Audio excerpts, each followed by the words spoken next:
Shabbat Shalom. Our scripture reading for today is 1 Timothy 6, verses 13 through 15. I give you charge in the sight of Elohim, who quickeneth all things, and before the Mashiach Yahshua, who before Pontius Pilate witnessed a good confession, that you keep this commandment without spot, unrebukable, until the appearing of our Adonai, Yahshua the Mashiach, which in his times he shall show who is the blessed and only potentate, the King of kings and the Adonai of Adonai. Shabbat Shalom, family. Our selection today, Take Me to the King.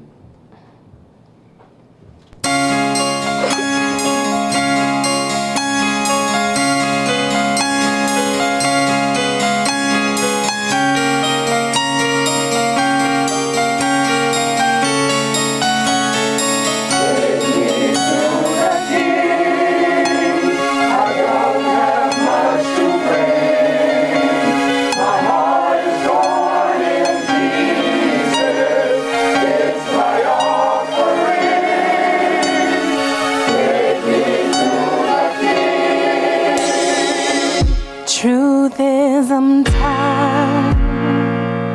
Options are few. I'm trying to pray, but where are you? I'm all churched down, hurt and abused. I can't think what's left to do.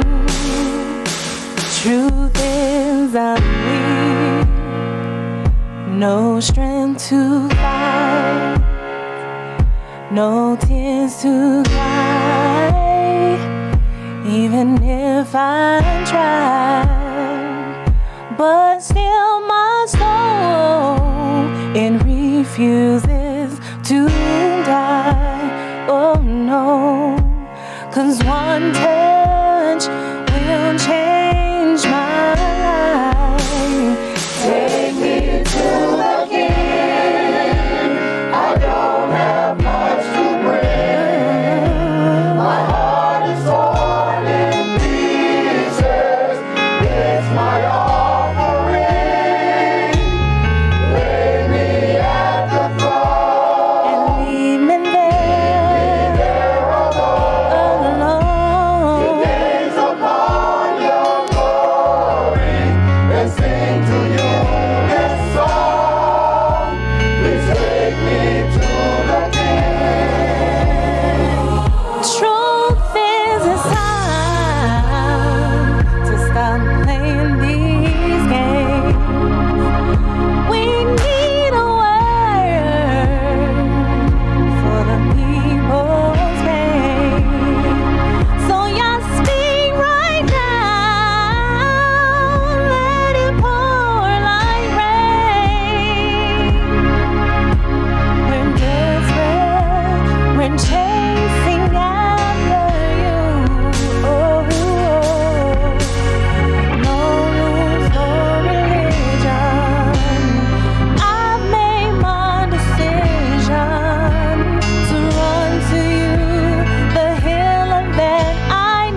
oracles of the UCI.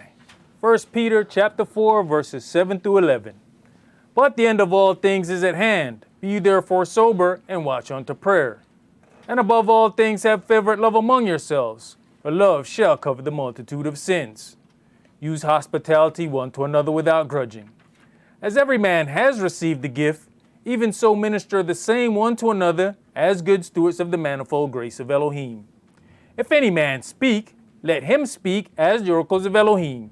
If any man minister, let him do it as of the ability which Elohim gives, that Elohim in all things may be glorified through Yahshua the Mashiach, to whom be praise and dominion forever and ever. Amen. Ephesians chapter 4, verses 29 through chapter 5 and verse 4. Let no corrupt communication proceed out of your mouth, but that which is good to the use of edifying, that it may minister grace unto the hearers. And grieve not the Holy Spirit of Elohim, whereby ye are sealed until the day of redemption. Let all bitterness and wrath and anger and clamor and evil speaking be put away from you with all malice. And be you kind one to another, tender-hearted, forgiving one another, even as Elohim for Yahshua's sake has forgiven you. Be you therefore followers of Elohim, as dear children, and walk in love, as the Mashiach also have loved us, and has given himself for us an offering and sacrifice to Elohim for a sweet-smelling savor.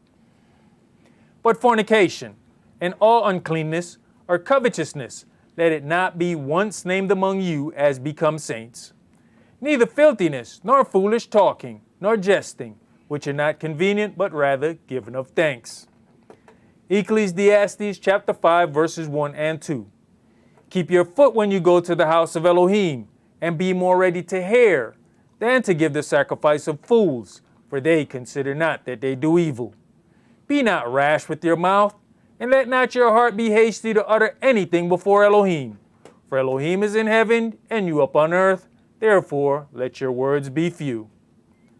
Exodus chapter 23, verses 20 and 21. Behold, I send an angel before you, to keep you in the way, and to bring you into the place which I have prepared. Beware of him, and obey his voice. Provoke him not, for he will not pardon your transgressions, for my name is in him. Revelations chapter 3, verses 20 through 22. Behold, I stand at the door and knock. If any man hear my voice and open the door, I will come into him and will sup with him, and he with me. To him that overcomes will I grant to sit with me in my throne, even as I have also overcame and am sat down with my Father in his throne. He that has an ear, let him hear what the Spirit saith unto the churches. All right, Shabbat Shalom. Shabbat Shalom. Which is peace on Yahweh's holy Sabbath day. Welcome to another holy convocation that Yahweh has enjoined unto us here in Stone Mountain, Georgia. It truly is a blessing to be able to have some form of understanding of Yahweh's word. Some people have just heard about Yahweh because some documentaries was posted or a post was liked. This is you have to understand what their life is like right now. Those people are in utter confusion. Matter of fact, some of those people may be starting to call you now and ask you, excuse me, what is this they talking about? Now all of a sudden the same people that you've been talking to, now they want to hear a little bit more. So consider, this is how, everything has taken a turn all because of a post. It also lets you know the power of this social media situation. This is something that the powers that be hate. This is why you have these large conglomerates and people who have purchased all these media outlets, the news organizations. They thought that they were going to be completely in control of the dissemination of information. Okay? And when that did not happen, see, social media has allowed for people to put some things out there who are not part of a conglomerate. And now that has caused them some issues. And it is very much so showing. That's the reason why we've been able to get justice even for some of the unarmed people of ours who have gotten killed in the street. It was because of a video and social media. those two things together, because the news was not putting out our information. They decide, excuse me, which things they're going to put on the news. And when you go back and look at who owns these news outlets, then you understand that they have decided that they're only going to put things out about us negative. So when something happens to us, we have to do a whole lot before that thing shows up on a media outlet. So this has begun to be a problem to people. And when that happens, then the push comes. And we have to prepare ourselves for the push. Because what we are witnessing is the public lynching. And what happens is, if you can show that you can do this to two rich people, imagine what you can do to the guy who works at UPS. So that kind of stuff is meant to go forward for a reason. But even some of their own people are now saying this has backfired. It has taken a turn that they didn't think it was going to take. Today's sermon is entitled, "The Testimony Against Anti-Semitism." And it is crazy that we have to get to the point where we are testifying, that we are defending ourselves when we have suffered more than anybody in this country, on this earth. You know you have gotten to a strange place when the rich come to you and say, "Woe is me." You know you have gotten to a strange place when they say, you know, my life is so hard. I've been here counting all this money. That's what a hard life is for you?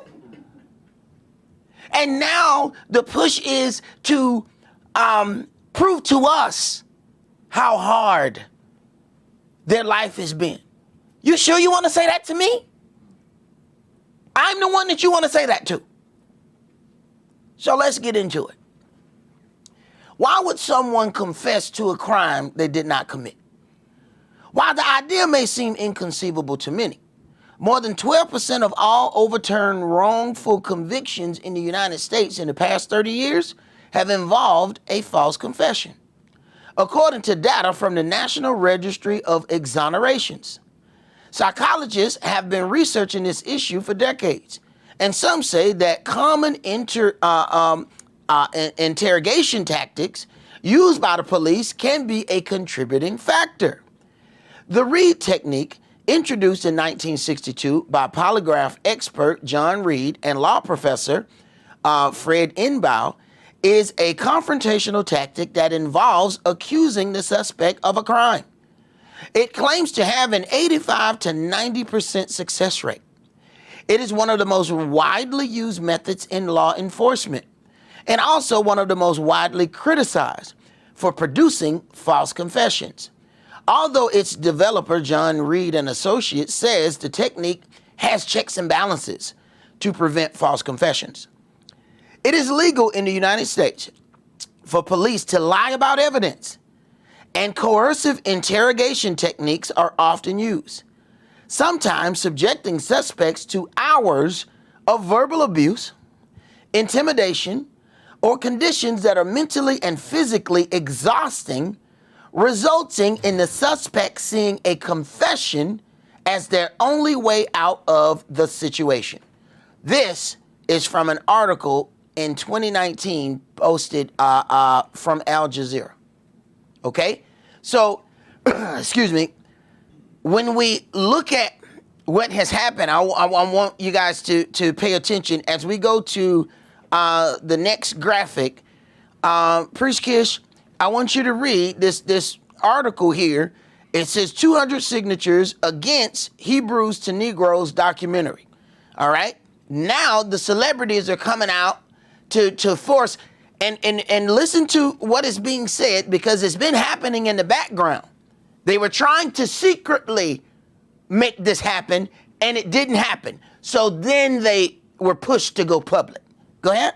Mila Kunis, Deborah Messing, and Mayim Bialik are among more than 200 celebrities and entertainment executives who have signed an open letter calling on Amazon and Barnes & Noble to remove the anti-Semitic documentary and book Hebrews to Negroes, Wake Up Black America, from their respective platforms. Now, y'all looking at the graphic right there.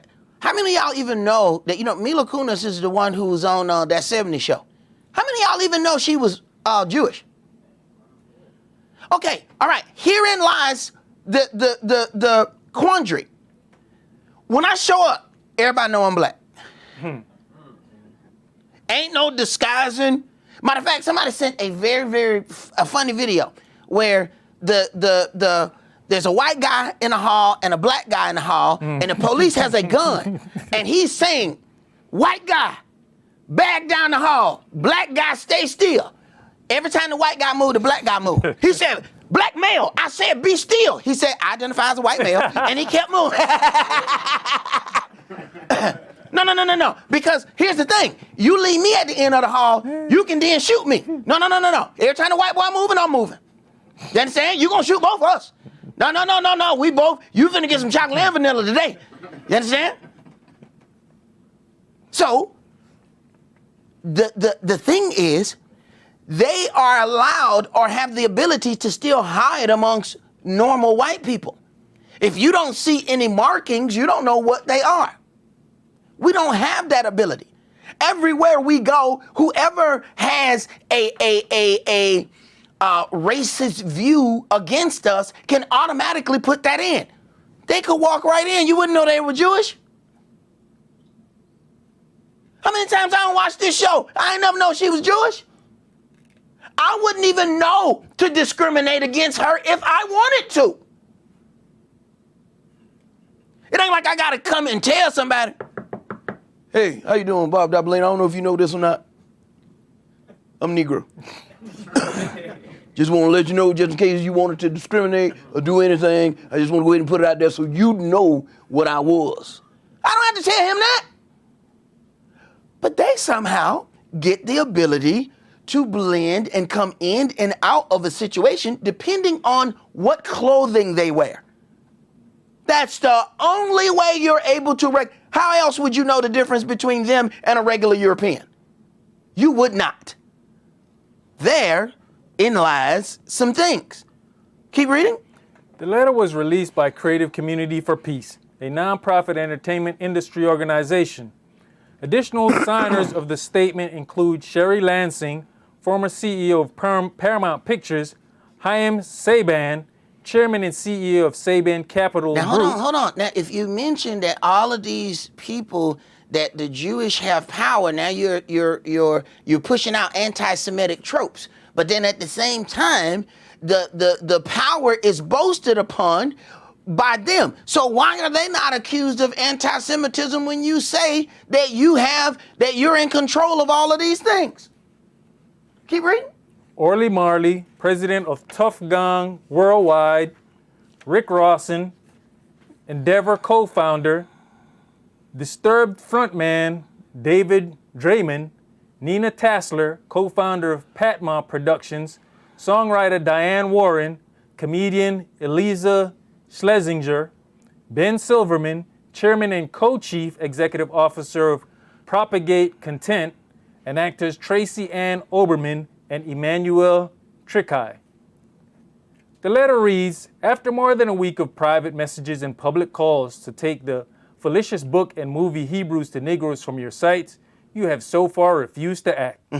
Hebrews to Negroes was recently promoted by Brooklyn Nets guard Kyrie Irving on Twitter. Right. So he didn't make it. He just shared it. Okay? So your first thing is, after more than a week of private messaging, oh my God, that is so much suffering. It's been a whole week. And they've been private messaging, and they've been phone calling, and now you have forced us to do this. How long we been fighting for civil rights? And we didn't have, I don't remember Martin Luther King saying, I have a dream that I will email the president. Do y'all remember how he wasn't sending no emails? He He was out there on the pavement. But now suffering is how many emails I done had to send. Oh my God. Oh, so much suffering. Go ahead. You know what's interesting is when you look at one aspect and another aspect, because you know what jumped out at me, right? What's The that? Orly Marley, Yeah. Tough Gum. Yeah. It's like, they didn't what Bob stood for. But see, that's that intermarrying and getting with all these other people. Right. And now his label is fighting for something that he wasn't about. Boosting the title to a bestseller on Amazon. According to a statement from... And see, that's what they really did not plan on. See, had you left it alone, it ain't like it just got there. It didn't just get there, but see, now something backfired on you. See? We won't shut it down. Now everybody's watching it. I said, when? And you can take it off. Y'all know we bootleg kings. Let me tell you something. We bootleg without boots. You understand what I'm saying? Boy, stop. You don't put it out there now. We finna watch every bit of it. You can take it off if you want to. We'll be at Quick Trip. Hey, brother, got that Hebrews and Negroes. Now, man, go ahead and get 10 on pump 2. You know what I'm saying? Buy me a Snicker and some hot popcorn. I'll go ahead and give it to you. Come on. What? What? Too late. Oh, and this thing is jam-packed with information. I understand why they want it gone. I understand. That's 3 hours, okay? And we're going to watch it today. I got it so y'all can watch it. They ain't said nothing in there. I must have blinked and missed the part where they talked about the Holocaust. There wasn't nothing in there about the Holocaust. But maybe that's why they mad, because there wasn't nothing in there about the Holocaust. But I mean, then you have to be mad at Yahweh, because when I look at the book, there ain't nothing in here about the Holocaust. So maybe Yahweh is guilty of anti-Semitism, because he didn't mention the Holocaust, and neither did the documentary. So I don't understand what the problem was. And I guarantee you, all them people who were making them statements, they didn't look at that documentary. They just listened to what people told them. I went through 3 hours of it. From the front, even the trailers that was getting on my nerves in the front. Okay? I went through all of that. I didn't hear not one thing. Then even the part where it says they're going, he mentioned a statement that Hitler made. At what point is that anti-Semitism? Because he said what somebody else has said. Then the movie Inglourious Basterds should have never been made. The whole thing is about how the Jews created the movie industry to rival against Hitler's propaganda machine. Said that's how Hollywood was created. Now wait a minute. Y'all in Hollywood and y'all let that movie come out. That movie came out saying that you started Hollywood, that you started your own propaganda movies to rival his. That's how Hollywood was started. This is what their movie said. And you who's that in there? Brad Pitt? You let that movie come out. Why you didn't accuse the whole movie of anti-Semitism? There was all white people in that movie. And then when the movie go off, do me a favor. When any movie go off, any program go off, sit back and watch the credits and all the Jewish names that are on those credits. How is it that none of those people are being brought to the table? And when I look at this picture, you know what it says to me? Old time lynching of black people. This is how they would promote it. Look at, you see the black man, and then you see the white female. Black, brute, rapes white woman. That very picture would have gotten our whole town burnt down, all of our people shot and killed, kids included. This is why we are missing towns in Forsyth County where it's $1 million homes. It was black people used to stay there. They did the same thing. They said one black person did something against a white woman. Next thing you know, they come in, kill a whole bunch of black people, set everything on fire, then take all of our land. That has happened from town to town to town to town all across America. And it all started with a picture just like that. So you may see one thing when you look at that picture. I see something totally different when I look at that picture. This is the kind of stuff that used to get us killed. Go ahead. You know, you mentioned something interesting about unless they come out and say who they are, they fit right in with the rest of the Caucasians. Right. Right? What happens when we move in? What's the first statement made when we move into a white neighborhood? No, the statement is, there goes the neighborhood. There goes the neighborhood. Right? So that means you can control how many of us come in. If you can fit in with these other people, they can't control how many of y'all come in. Exactly. You could wait 2 years, and then after you get everything, and then put the thing on the back right there, and then they're like, wait a minute, you what? They didn't even know that until you put the thing on.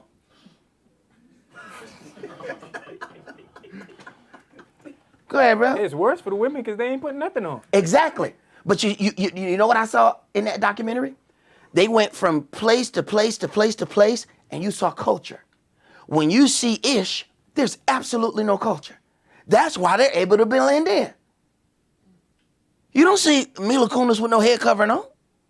How would I know she's Jewish? Right. See, that's the difference. What they were showing was us all around the world in culture. Go ahead, brother. According to a statement from Creative Community for Peace, both Amazon and Barnes & Noble have refused to remove the title and continue to profit from its bigotry. Right. Now, they can make a movie called Inglourious Bastards, make a bunch of $1 million off it. It's completely okay. It's completely okay. Now, and then name or call it bigotry because you are stating who you are. Well, if it's free speech, then come and show us the same thing. At this point, anti-Semitism has been used as this label, this thing. Okay, let's go ahead and prove this statement. Give me the full definition of what this is, because I read your articles. I read the thing on the Anti-Defamation League, and it gave me a broad definition of what anti-Semitism means. So I just need you to show me how you are a Semite. I need you to show me how this fits you. Keep reading. After a temporary suspension, Pay attention. $500,000 donation to Anti-Defamation League. Stop. And you wonder how certain people keep getting rich. Because he posted a video, he had to make a $500,000 donation to the Anti-Defamation League, a Jewish organization that looks out for anybody that says something that they don't like about Jewish people. $500,000 for liking a post. You know, and people say, you know, we are being anti-Semitic anytime we question who they are. Let's say your white friend Bob is at school and you find out he got a scholarship. And you said, man, Bob, that's good, man. You got a full paid scholarship. And he said, Bob, who gave this scholarship? And white Bob said, oh, I got it from the United Negro College Fund. I said, what? I said, what, Bob? You got that from the United Negro College Fund. Now, am I wrong because I asked Bob, I'm gonna need for you to show me some Negro connection here? You know what I'm saying? I'm just, am I wrong because I asked Bob to show me some Negro connection since you are getting funds from the Negro College Fund? So how am I wrong when I ask somebody who says that I'm being anti-Semitic? How am I wrong when I ask you, show me how you're Semitic? It ain't no difference if I ask Bob, when they ask me if I show up to a KKK rally, you think they're going to let me in? Come on in here. That's that brother of Esaac. Come on in here. Come on in here. Look, any person that hates Negroes is welcome in here. Come on in here. He hates Negroes too, even though he's one. He hates them. Come on in here. Put this hood on. Now don't take this hood off now. You think they gonna let me in? Go ahead, brother. You know, I keep saying, man, our leaders are failing us because. Oh, man, what leaders? Where's the NAACP every time we get some issue going on? Hey, when did the NAACP get $500,000 when somebody liked the post? I wish I could get just $10 for every N-word I was called. I would be up in white folk face. Igga. Just put the N on it. Just put the N on it. I get 5 of them and go right to the bank. How you doing? Look here. I was called an N-word 5 times today. I need to withdraw $50. Me and my honey bun want to go to the movies. What? We're doing this thing wrong. Go ahead, bro. And having his night shoe line dropped, Irving apologized last week for promoting the film. Now, in the beginning, I read a thing. Why would anybody confess to something that they didn't do? Now, you see, at first, he was like he wasn't going to confess. Mounting pressure. This is the very reason that we're in prison. They've been doing the same tactics. So how are you different from our oppressors? You use the exact same tactics that the police use.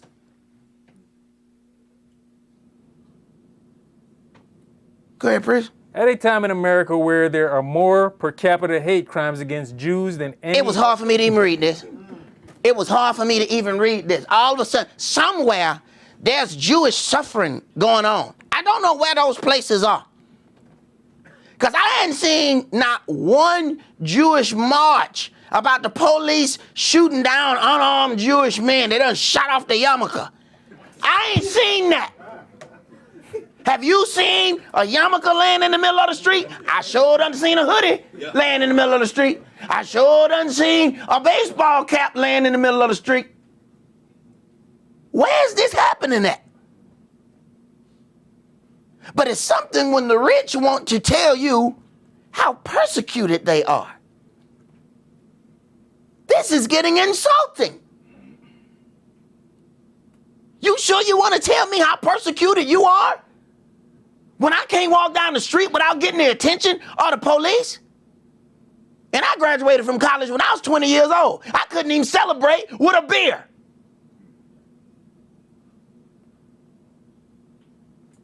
Read, please. I got a question. Aren't these the same persecuted people during the lockdown where funerals were supposed to be 10 or less that had a funeral and they were all out in the streets? Uh-huh. They were so persecuted that they was able to do any and everything they wanted to do. Remember now, this letter was, look, we tried to do this privately now. We've been sending emails, and we've been calling you. Now we just going to have to go ahead and let it be known. Right. Public pressure. But see, it's getting to the point where eventually so many wins make you arrogant. Now you pushing up against one of the richest men in the world. Mm-hmm. You sure you won't take that fight? You sure that's the fight? I know y'all got a lot of money. You sure you want to push up against the richest man in the world? Go ahead. Then any minority. Now, this is the part. This is also the part that annoys me. That they're able to call themselves a minority, but they look just like the majority. Unless they put on certain clothing, you do not know the difference. How are you a minority? Not only do you look just like the people who oppress me, you were the people who oppressed me. You own slave ships. You own plantations. You financed all of these things. Where's our apology? Go ahead. When you fill out that description of who you are when you go on a job site or whatever else, I don't see a special box that says Jewish.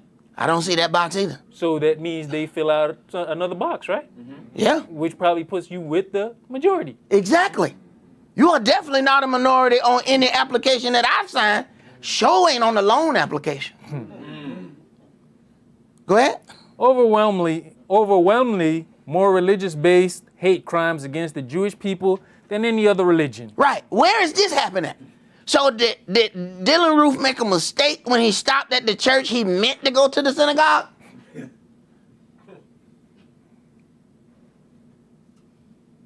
When the guy up in Buffalo, did he make a mistake going to that? He meant to go to a Jewish supermarket? Where are these things taking place at? And that's also what was being shown. All of the things that we are going through while other people are claiming persecution. And keep in mind, while all of this things about persecution is being said, understand, I read this in Bible study, and I'm going to read it again. This is from the International Center for Holocaust Reparations. It says, are you a Holocaust survivor who was interned in a ghetto? Are you a child of a Holocaust survivor who was interned in a ghetto? You may be entitled to a large sum of money. Ain't nobody paid us for being in the ghetto. All right, so while we're hearing about persecution, you understand that there are checks coming in. All right? All right. Even if you're already receiving compensation from the claims conference or from the German authorities, there's two checks. There's two checks. All right? Including the German pension insurance, you may be eligible to receive additional payments. The pension is paid even to those who were interned for a short period of time in a ghetto, including ghettos in Poland, Romania, I don't even know how to say this, Sergowitz, Shanghai, Sofia, Thessaloniki, Transnistria, Amsterdam, Lithuania, Latvia, Belarus, and many more. The possibilities are for a one-time retroactive compensation as well as a monthly payment from the German Social Security. And you wonder why there's so much money coming in. There's money coming in from everything. Here it is. Let us even say something about reparations, and they'll say that we are the most ungrateful people on the planet. And you talk about anti-Semitic tropes. You have things where people say, oh yeah, black people are lazy. We lazy? We built this mother for free.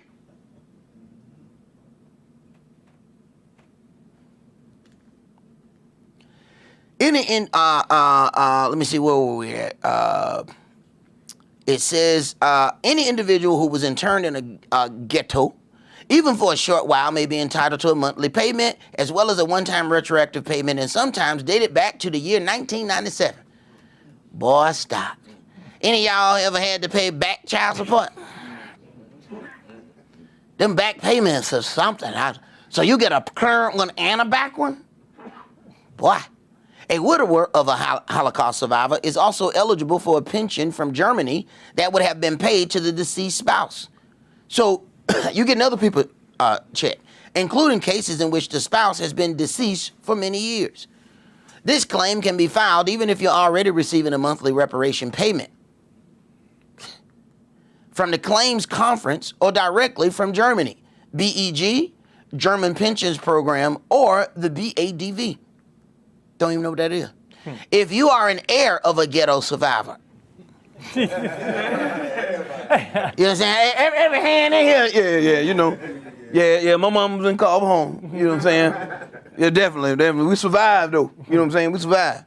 All right. If you are an heir of a ghetto, survivor and the survivor of their spouse was alive on June 27, 2002, you may be entitled to a one-time payment. Is this procedure complicated? We will help you file the claims for all the money you justly deserve. You justly deserve that money.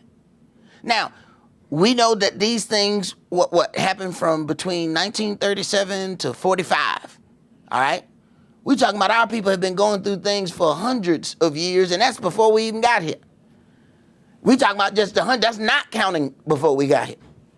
And then we're going through that in every place where we are. That's another reason why they want this documentary shut down, because it's saying that. Okay? While everybody else is claiming they're being persecuted, we're showing you persecution. We will help you file the claims for all the money you justly deserve. We will take care of completing all the forms and paperwork, collecting documentation, as well as all legal representation before the German authorities. Do I have to visit your legal office in person? Many of our clients are advanced in age and find it difficult to travel. You do not need to leave your home in order to take advantage of our services. The last stage of the process will require that the person entitled to payment will visit his bank or any other official authority to authenticate his or her identity. This authentication can also be received by your physician. So I can get the doctor to say that is Esaac. Mm-hmm. What documents do I need to submit? There is no need to fill out any forms. We will process all necessary paperwork for you. Y'all know when we filling out something and you trying to get any assistance, you know how much money they need from you? It looked like a dictionary when they give you this is what deters us. This is how they play the game. This is systemic racism. You know, they got a one sheet of paper. They be like, what you want to do? I'm trying to file for housing assistance. How do you qualify?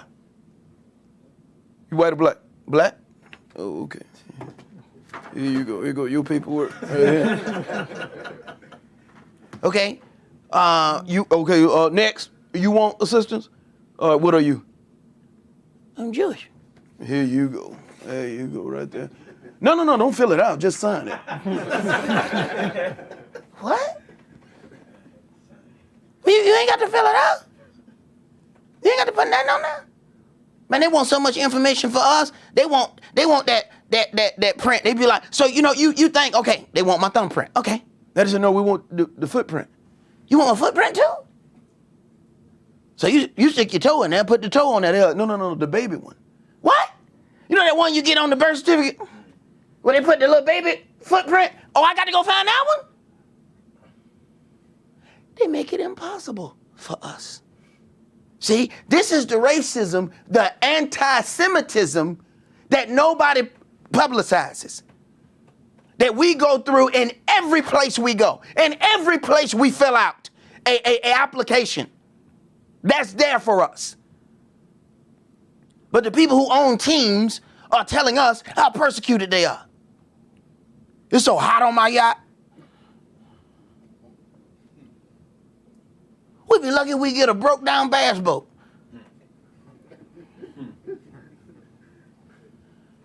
Let me see. How much do you charge? We do not charge a fee for our services. After successfully filing a claim, the German Social Security will transfer the money directly into your bank account. Just voila. After you have received the restitution payment, we will charge a fee of 15% of the retroactive sum. You will not be charged any fee if your claim was rejected. I'm not sure if my relatives or I are eligible. How do I find out? Very simple. A short phone call to our office, or you may leave your information on the form below, and we will get back to you with a professional response. We have successfully assisted many Holocaust victims in receiving what they are entitled to, and we will be happy to help you as well.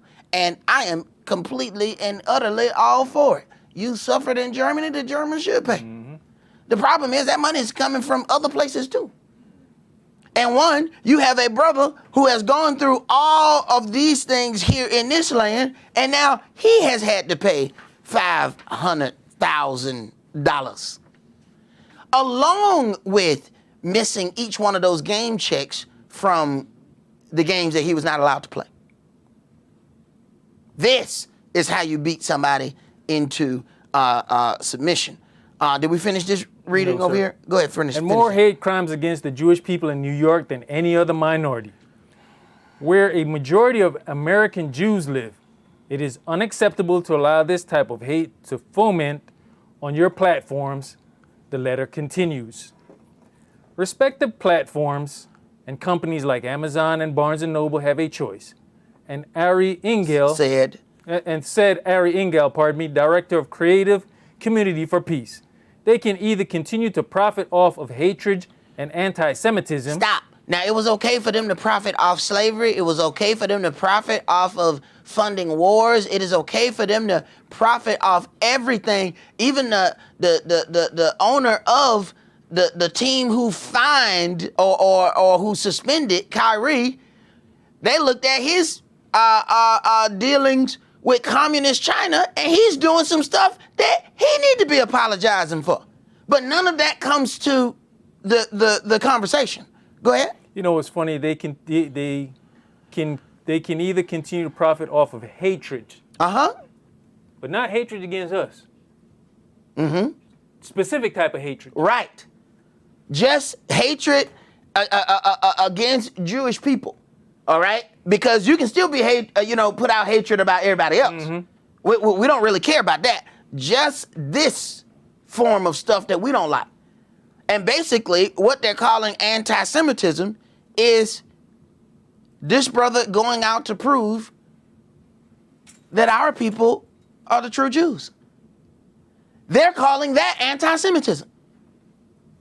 Go ahead. While turning a blind eye to the fears of the Jewish community, or they can choose to be an ally and stand on the right side of history. While free speech is vital, corporations don't need to help facilitate the spread of dangerous conspiracy theories. Stop. Corporations, and Leo talked about that in Bible study. There are corporations that straight admit that they were involved in the slave trade.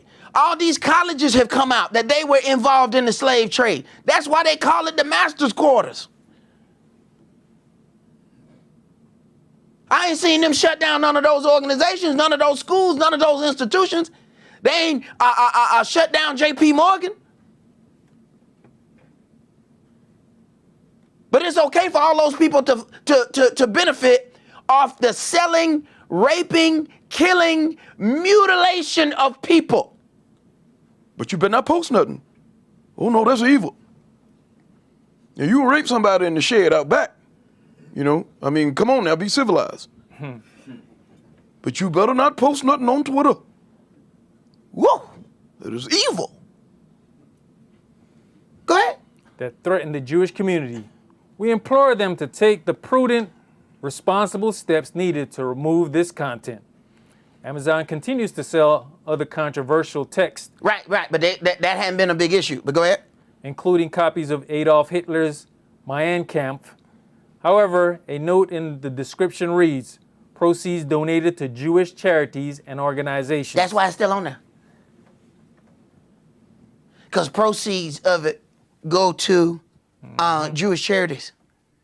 I need for y'all to pay attention to the look, and you know, that's the last little line of this. You know, see, most of y'all don't read that far.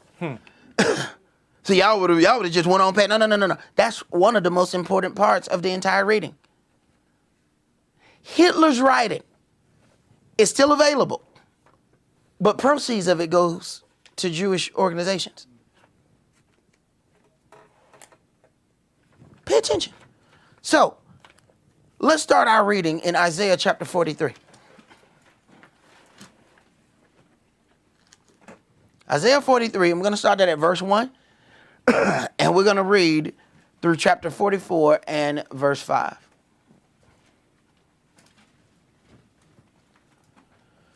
But now thus says Yahweh that created you, O Jacob, and he that formed you, O Israel. Fear not, for I have redeemed you. I have called you by your name. You are mine. Right. Yahweh seems to be pretty possessive when it comes down right here. So when it comes down to it, how can we not be detail-oriented? Because Yahweh seems to be very detail-oriented about his relationship with Israel. Go ahead. When you pass through the waters, I will be with you, and through the rivers, they shall not overflow you. When you walk it through the fire, you shall not be burnt, neither shall the flame kindle upon you. For I am Yahweh your El, the Holy One of Israel, your Savior. I gave Egypt for your ransom, Ethiopia and Seba for you. Since you was precious in my sight, you have been honorable, and I have loved you. Therefore will I give men for you and people for your life. Fear not, for I am with you. I will bring your seed from the east and gather you from the west. I will say to the north, give up, and to the south, keep not back. Bring my sons from far and my daughters from the ends of the earth. Now, this lets you know that he's saying that I will bring your seed from the east, gather you from the west. I will say to the north, give up, and to the south, keep not back. That's every direction. How is it that we have been told that the Jewish people come from Germany? That's it. Now, by their own admission, only Judah and Benjamin are there. How are you a keeper of the culture if you're not concerned about any of the 10 tribes? That means there's more missing than that's there. If you only have 2 tribes that's there and 10 tribes are missing, how are you satisfied? Go ahead. Even everyone that is called by my name, for I have created him for my glory, I have formed him. Yes, I have made him. Bring forth the blind people that have eyes and the deaf that have ears. Let all the nations be gathered together, and let the people be assembled. Who among them can declare this and show us former things? Let them bring forth their witnesses. Let them bring forth their witnesses. All the things that they claim, bring forth your witnesses. Instead of making us defend ourselves, bring forth your witnesses and prove that you are who you say you are. Stop being on the defensive all the time and go on the offensive. Show me that you are who you say you are. Don't just run up to me and claim anti-Semitic. Show me how you shim. Go ahead. That they may be justified, or let them hear and say, it is truth. You are my witnesses. You are my witnesses. Understand something. A witness must testify. A witness has to stand up to the aggression and testify about who they are and what has happened to them. You understand that this is why wrong goes on to this day. Because you got people that'll read this book, but then when it comes time to testify, they won't testify. This is why we've had forums that wouldn't go the way they were supposed to go. Because people will get in the room with the person and then fear jump in their heart and they won't testify. You realize that to testify, you got to look in the eye of the murderer, of the rapist, the person who assaulted you. You got to look in their eye. They said, do you know who did this to you? Yeah. Where he at? He right there. And if you're afraid to do that, you're hindering justice. A witness must testify. We look at these things and Yahweh said, you are my witnesses. How you going to be his witness if you won't talk? We talk after the whole court case over. Yeah, man, you know what he did. Hold on, brother. No, don't talk now. We just had a whole court case and you didn't open your mouth nan time about what the individual did to you. After the whole court case, then here you come talking. Get out of here.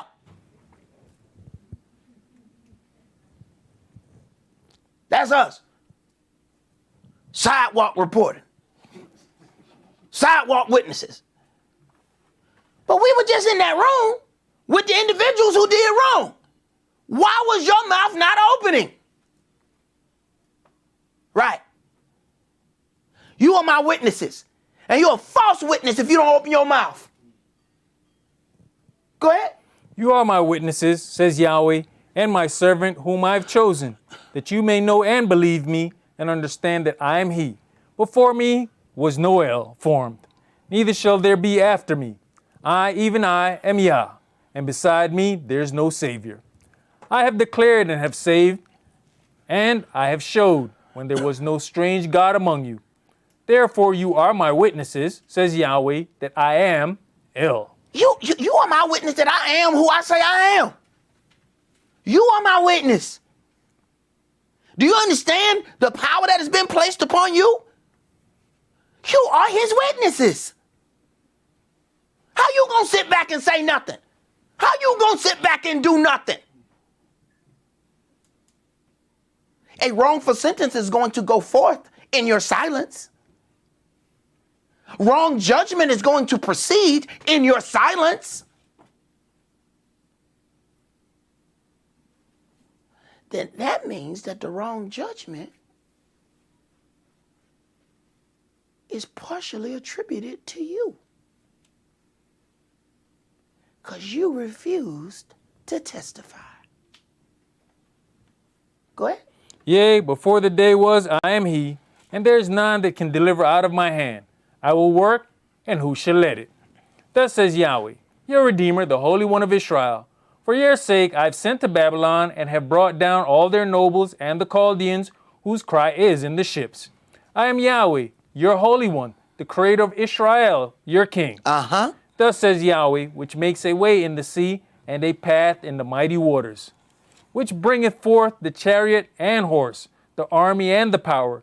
They shall lie down together, they shall not rise. They are extinct, they are quenched as tow. Remember you not the former things, neither consider the things of old. Behold, I will do a new thing. Now it shall spring forth. Shall you not know of it?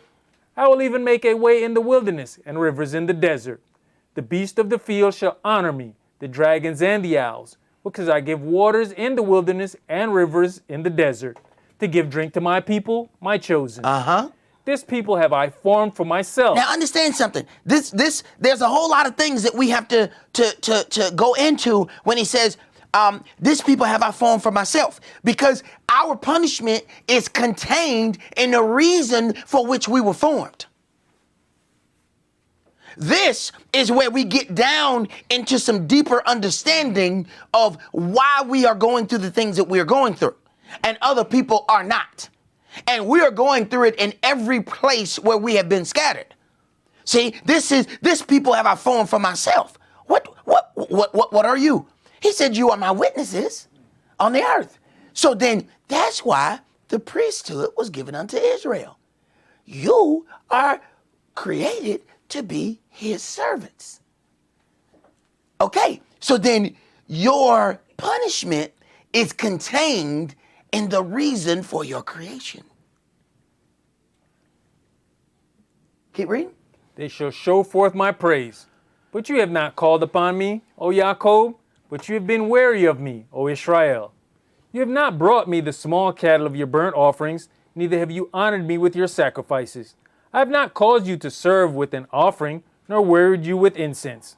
You have bought me no sweet cane with money, neither have you filled me with the fat of your sacrifices. But you have made me to serve with your sins. You have wearied me with your lawlessness. I, even I, am he that blots out your transgressions for mine own sake, and will not remember your sins. Put me in remembrance. Let us plead together. Declare you, that you mayest be justified. Your first father has sinned, and your teachers have transgressed against me. Therefore, I have profaned the princes of the sanctuary, and have given Jacob to the curse, and Israel to reproaches. All right, keep going to verse 5. Yet now hear, O Jacob my servant, and Israel whom I have chosen. Thus says Yahweh that made you and formed you from the womb, which will help you. Fear not, O Jacob my servant, and you, Yeshurun, whom I have chosen. For I'll pour water upon him that is thirsty, and floods upon the dry ground. I'll pour my spirit upon your seed, and my blessing upon your offspring. And they shall spring up as among the grass, as willows by the watercourses. One shall say, I am Yahweh. And another shall call himself by the name of Jacob. And why would we have to do this? Because the transatlantic slave trade, the sub-Saharan slave trade, and every other thing we done been through took our name and language away from us. So the names that we have are the names of the slave masters that formerly owned us. It throw you off every now and then when you run into a black guy and his name might be like Zimmer or something like that, and you look and you be like, ain't that a Jewish name? Who you think owned him? Go ahead. And another shall subscribe with his hand unto Yahweh, and surname himself by the name of Israel. Right. So a country full of Israelites would have to rename themselves because their identity was stolen from them. And what we keep hearing from other people is how they brag that they have been able to continually keep the culture. Well, if you've been able to continually keep the culture, something does not agree with what's written in this book. How have you been able to continually keep the culture? Because this book states otherwise concerning the children of Israel. So now I want to go to Deuteronomy 28, and we're going to read a couple things out here. And this really makes some people mad because, you know, they've come out, you know, we're going to debunk. How you debunk the Bible? Now, hold on. Now, your whole thing is based on the Torah, but you're going to debunk Deuteronomy 28. Do you know how much of an oxymoron that is? I live by the Torah, but I'm going to debunk Deuteronomy 28. Now, why does Deuteronomy 28 need debunking? Because it didn't happen to them. And they can't show anywhere where it has happened to them, anywhere in their history. Okay? And here's the problem. Where Brother Amir sent me a video about a Christian who recognizes that they are Jewish, that they are the children of Israel, and a Ashkenazi Jew. I watched every minute of that thing right there. It was very, very interesting in some of the questions that was asked. It was also very interesting in the questions that were not answered. And the way in which those things was flipped. And the Christian guy was very gracious. He could have jumped off the top rope like Superfly Snooker and just came down and just boom. But he didn't do it. He let him know we're going to have another conversation. But I suggest he will be in his wrestler number 2 outfit. You know what I'm saying? The one, you know, with the spandex shorts all the way up with the mask on. Because I think he coming off that top rope on that second interview. Because there was some things that were left open where he said, well, the Jewish people and the black people have a connection. We need to deal with more of what we have as a connection. Because we both were slaves. See, we were slaves in Egypt. Mm-hmm.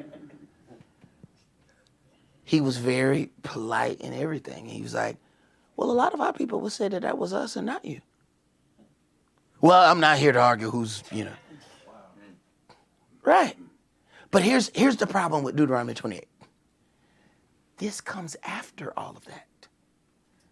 So you are fooled for the trick of we were slaves in Egypt. Here's the problem. All of this is coming afterward. I need for you to focus. Where is your testimony? This is promised after Egypt. So if you're just saying, okay, we were slaves in Egypt. Okay. The problem is this, you got to show me after Egypt. You can't claim Egypt and says that this fits you. Deuteronomy 28, let's start at verse 15. But it shall come to pass, if you will not hearken unto the voice of Yahweh your El, to observe to do all his commandments and his statutes, which I command you this day, that all these curses shall come upon you and overtake you. This is why we have a documentary called The Curses of Israel. All right? Because everybody want to deal with the blessings of Israel, but none of those curses. So, and we're not going to go through all of those things. This is the beginning. We spend the rest of our day in here. This is why people had to go and debunk Deuteronomy 28. But you live by the Torah. That means you need to be able to prove to me from within the Torah that you are who you say you are. So jump to verse 26. I'm just going to read a couple things out here. And your carcass shall be meat unto all fowls of the air and unto the beasts of the earth, and no man shall fray them away. Right. And we know that when our people were hung on those trees, this is why Billie Holiday made the song Strange Fruit that's hanging from trees. She's talking about those bodies of those slaves that after they hung us, they left us there. And what happened? The birds began to come and pick at their flesh. They were left there as a warning to everybody else. The same way it happens to us today. When the unarmed man is shot in the middle of the street, he's left there for hours while they say they're doing an investigation, but they just can't find a covering big enough to cover him. That infuriates the mother who's watching her child dead on the ground, but they won't pick him up. They're investigating. I've seen them investigate car crashes, and they'll put a sheet, a tent around the whole situation. You can't see nothing of it. But you leave a dead man sitting right there, knowing that you infuriating all of his neighbors, all of his family, all of his friends. Same thing that was done here. I haven't seen anybody hanging from those trees but us. And understand, where is our apology? Because some of those slave masters are some of the same people that are pushing for an apology and receiving donations to this day. Let's jump to verse 30. You shall betroth a wife, and another man shall lie with her. You shall build an house, and you shall not dwell therein. You shall plant a vineyard, and shall not gather the grapes thereof. Right. You want to talk about some anti-Semitic tropes? You know, black people lazy. Wait a minute. We built a house that y'all in. How we lazy? See how many slaves built that White House?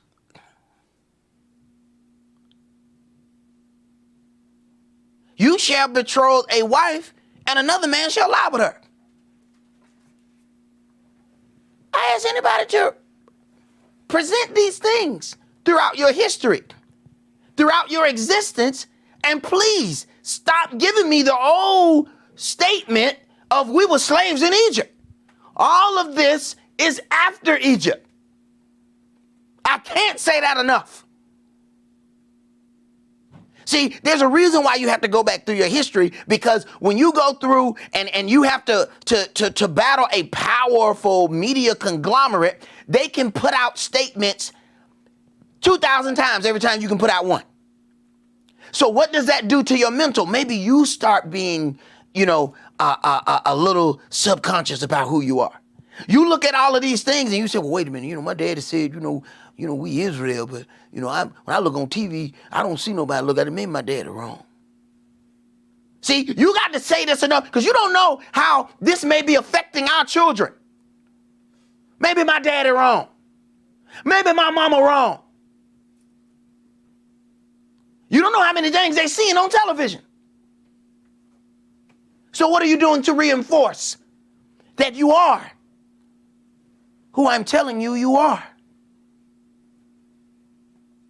Go ahead. Brother, on the statement of we're lazy, if we were lazy, you wouldn't have got us over here in the first place, because I just read some writings from some English people. I'm going to try to get it to you. Where when they went there, they went looking for a specific group of people. In that article, they said, don't go after these people because these people lazy. These people over here are agriculturists and shepherds and whatever. These are the people you want. Mm-hmm. If we were lazy, why would they have us down in Egypt doing work? It would have been a bad investment. And if that wasn't us, then the people who was down there supposedly doing all the hard work shouldn't have need to get anybody else because they used to doing work. Hey, that wouldn't be a good business decision, right? And this whole thing was about commerce. Mm-hmm. The whole thing was about business. Never mind the treatment of people. And nobody's turning in their Fortune 500 companies once we find out that it was built on slave labor. But we need to offer apology if we click on the wrong thing on Twitter. And some of y'all done went to sleep with your phone in your hand.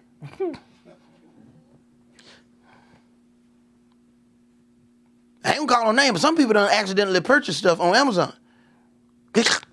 Oh my goodness.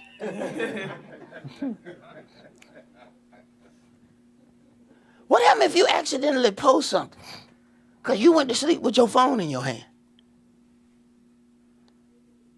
With all of this, 500,000, all of this, maybe Kyrie should have just said, man, I was sleepy. He done had to go through sensitivity. Check this out. He got to go through sensitivity training. He got to go through a training, a process before they said he is done with this. So count all the money, count the $500,000 donation. I'm going to call NAACP, see how many donations they done got every time something happened to us. When an unarmed black man gets shot, NAACP should have got some money, along with the parents. How they getting some money? How does the Anti-Defamation League get $500,000 because he posted something on Twitter?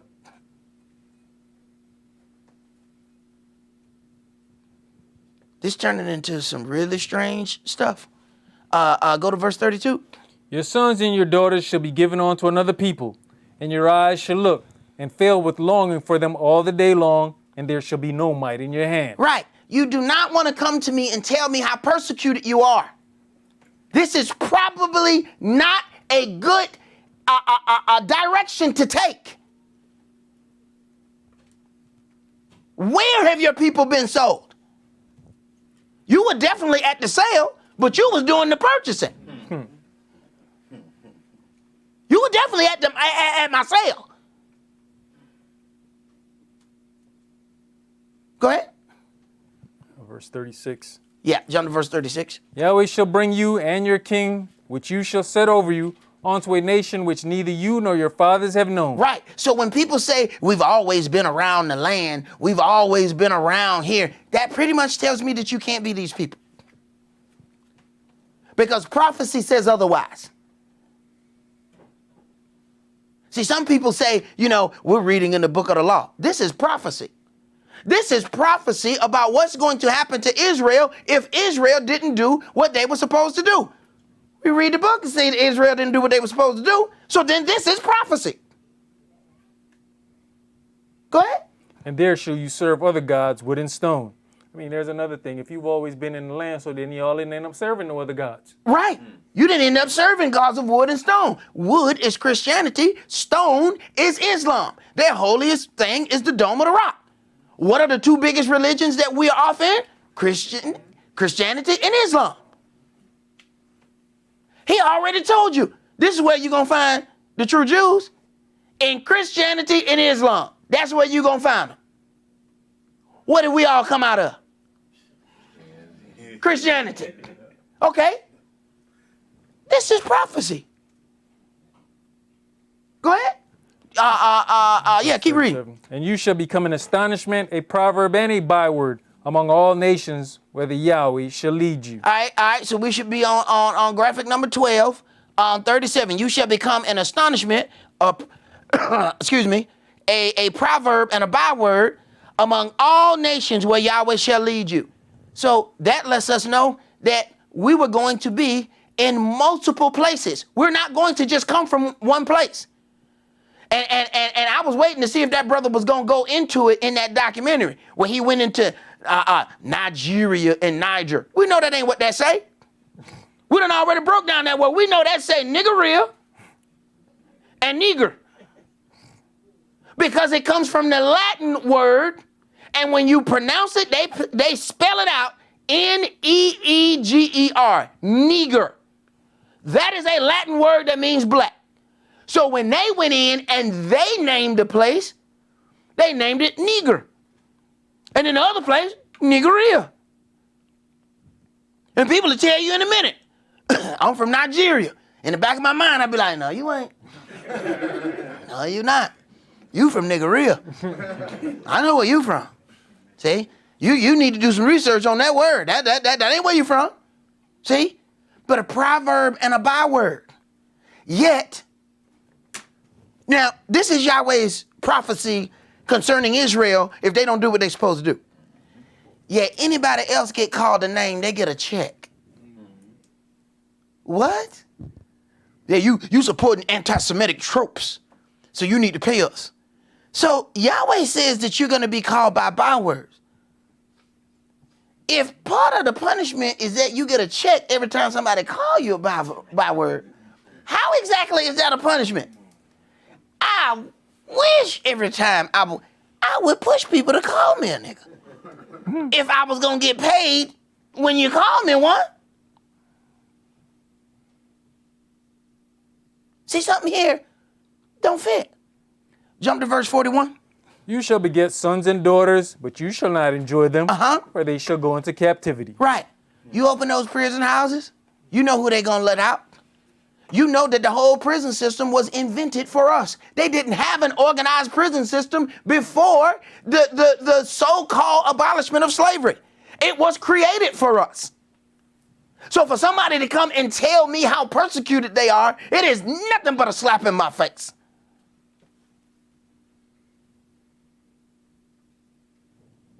Jump to verse 47. Because you serveth not Yahweh your Elohim with joyfulness and with gladness of heart, for the abundance of all things. Therefore shall you serve your enemies which Yahweh shall send against you. There you go. When it says, I created you for my purpose, all right? The purpose that I have for you was to be a servant. So you're either going to serve me or you're going to serve your enemies in your enemy's land. So Yahweh's way of punishing Israel is through slavery. And you can't figure out why we've been slaves? Then we ask the question, if this is his way of punishment, that's why we keep getting we were slaves in Egypt. We were slaves in Egypt.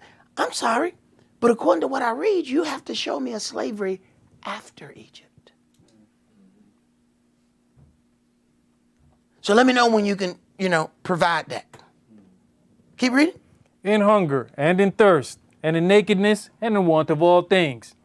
And he shall put a yoke of iron upon your neck until he have destroyed you. And I'm going to need you to show me the Jewish guy in a yoke of iron.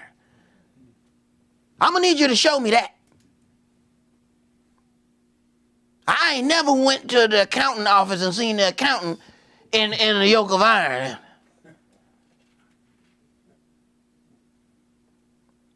Keep reading. Yahweh shall bring a nation against you from far, from the end of the earth, as swift as the eagle flies. And there's a reason why he used that eagle. The eagle is the symbol for Rome, and it's the symbol from America, and they both have came against us. But yet, they were established by both of those empires, Britain and America. So the same ones who persecuted us set them up in the land as the Jews. Now that is awfully peculiar. So Yahweh's prophecy says that this nation, as swift as the eagle flies, is going to do harm to Israel. Yet the people who are in the land saying that they're Israel were set up by the same eagle that tortured, raped, murdered, and enslaved us. That is utterly interesting. Go ahead. A nation whose tongue you shall not understand. Wait a minute. But the claim, we always been around the land. They use the language to disqualify you. See, you don't speak the language. Wait a minute. Yahweh said that he was going to spread us to the four corners of the globe. He said in all the places. He said north, south, east, west. How we all going to speak Hebrew? And here it is, that thing has worked on us so bad that we go and do it to each other. Yeah, brother, if you not speaking Hebrew, my brother, you not a real priest per se, my brother. So we come and do that to each other. Because we take the brainwashing from other individuals and inflict it upon one another. But the fact that you can tell me that you speak the language, which you're speaking is Yiddish, it's not the language. But you present that as your stamp of approval. I say it is the stamp of your unapproval. Because according to the prophetic writings of my Elohim, you're going to be raised up in a language that you did not know. And if you're raised speaking a language, that's the language you're going to speak as an adult. Okay? So while we are allowing people to walk and justify themselves by the language they speak, I'm sorry. The language that you speak is what's unjustifying you, if you know what's written in this book. Go ahead. You know, with this whole thing of language and these brothers out here that's talking about, this island is these people and we're these people. all that's being debunked because now people are starting to look at Jamaica and the dialect of Jamaicans, right? Uh-huh. And words that's being used. There's words that's being traced back to the Igbos. Uh-huh. There's words that's being traced back to these people, that people. So that alone shows there's a mixture right there. Mm-hmm. Didn't all come out of the same place. Right. But you know, that's what you do when you want a very large congregation. You keep telling these people that they this tribe, this people. Oh man, that'll get people knocking down your doors. Go ahead. A nation of fierce countenance, which shall not regard the person of the old, nor show favor to the young. Right. They didn't care who they enslaved, and they didn't care who they beat. They'd beat an old man just as much as they beat a child. Cut off the limbs of a child. None of it meant anything to them. Go ahead. And he shall eat the fruit of your cattle and the fruit of your land, until you be destroyed, which also shall not leave you either corn, wine, or oil, or the increase of your kind, or flocks of your sheep, until he have destroyed you. All right, let's jump to verse 64. This is really what a good debunking supposed to come in right here. And Yahweh shall scatter you among all people. Scatter, not lose. He didn't say, I'm going to lose you. I'm going to put you in so many places, I'm going to forget where you at. They keep saying the lost tribes of Israel. The tribe's not lost. That's what the man said in the limbo tribe. We're not lost, we're scattered. It's a difference. We know where we are, we know who we are. Go ahead. From the one end of the earth even on to the other. One end of the earth to the other. But let somebody come in Israel that's not accepted. They're called infiltrators and they're treated horribly. Go ahead. And there you shall serve other gods, which neither you nor your fathers have known, even wood and stone. Right. I ask other people who brag about them being able to keep the culture for so long. That still tells me that you can't be the people. So you're telling me you believe the Torah, but the Torah is lying. Go ahead. And among these nations shall you find no ease. Where have we found ease? Even our rich people get a public hanging. We all aim to be rich. We just watched two of our riches get publicly hung. You ain't gonna find no ease here. Then, other of our people have been recruited to come against them. Some of them, and they say, one of the brothers even got the documentary playing in his theater while he won against this brother. Other people speaking out against the documentary ain't even watched it. They just listened to what their Jewish master said. He's talking about the Holocaust. So here come brother, you better not say nothing about the Holocaust, brother. You are wrong. You are really wrong. Brother, listen to 3 hours. I ain't heard nothing he said about the Holocaust. And maybe that's the problem. Nothing was said about it, so they got upset. Go ahead. You know, it says, and among these nations shall you find no ease. Like you said earlier. Yeah, but I can't just take my doggone head covering and just assimilate and fit in. No. I can take off whatever I want to take. Brother, if I decide to wear no clothes at all, I still can't fit in. You going to jail. Hey, you damn right I'm going to jail. But other people can just change their clothing and assimilate. But this also lets you know when people look alike. When the clothing is the only thing that they can tell you the difference. The only way they was able to tell the difference between Joseph and the Egyptians was his clothing.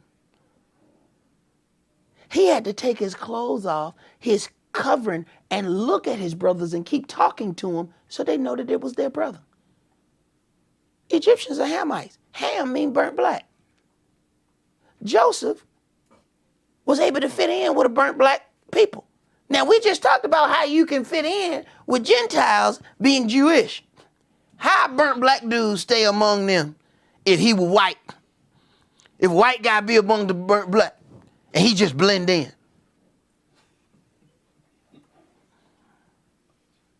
Come on. Come on, man. Go ahead.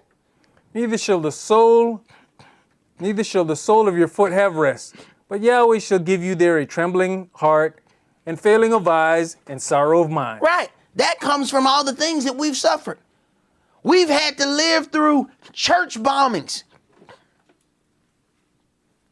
While other people say that they are the most persecuted minority in the country. What? We've had whole towns burned. We advanced too much. Ask Tulsa, Oklahoma. We advanced too much, and barrel bombs fall out the sky. But people want to tell us how persecuted they are. Then the business part of our persecution comes in. Oh, a law has been passed. You cannot rebuild on burnt land. You mean burnt land that you set on fire? That means the insurance claims didn't pay for none of our houses or none of our businesses or none of the murders. But you want to tell me how persecuted you are? Are you absolutely positive that you want to have that conversation with me? Go ahead.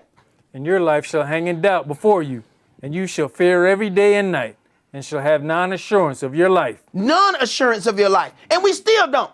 400 years here. And we still don't have assurance of our life. Go ahead. In the morning you shall say, would Elohim it were even. At even you shall say, would Elohim it were morning. For the fear of your heart wherewith you shall fear, and for the sight of your eyes which you shall see. And Yahweh shall bring you into Egypt again with ships. This really angers them. They have had whole forums to try to figure out how to get around this. This is talking about a captivity after Egypt. And we keep hearing the whole Egyptian thing. And we know that's not possible. Go ahead. By the way whereof I spake unto you, you shall see it no more again, and there you shall be sold unto your enemies for bondmen and bondwomen, and no man shall buy you. No man shall redeem you. All right? So when we examine the law of our Elohim, we begin to understand his intentions through the very punishments that he placed among our people. The word serve is mentioned 176 times in the Old Testament.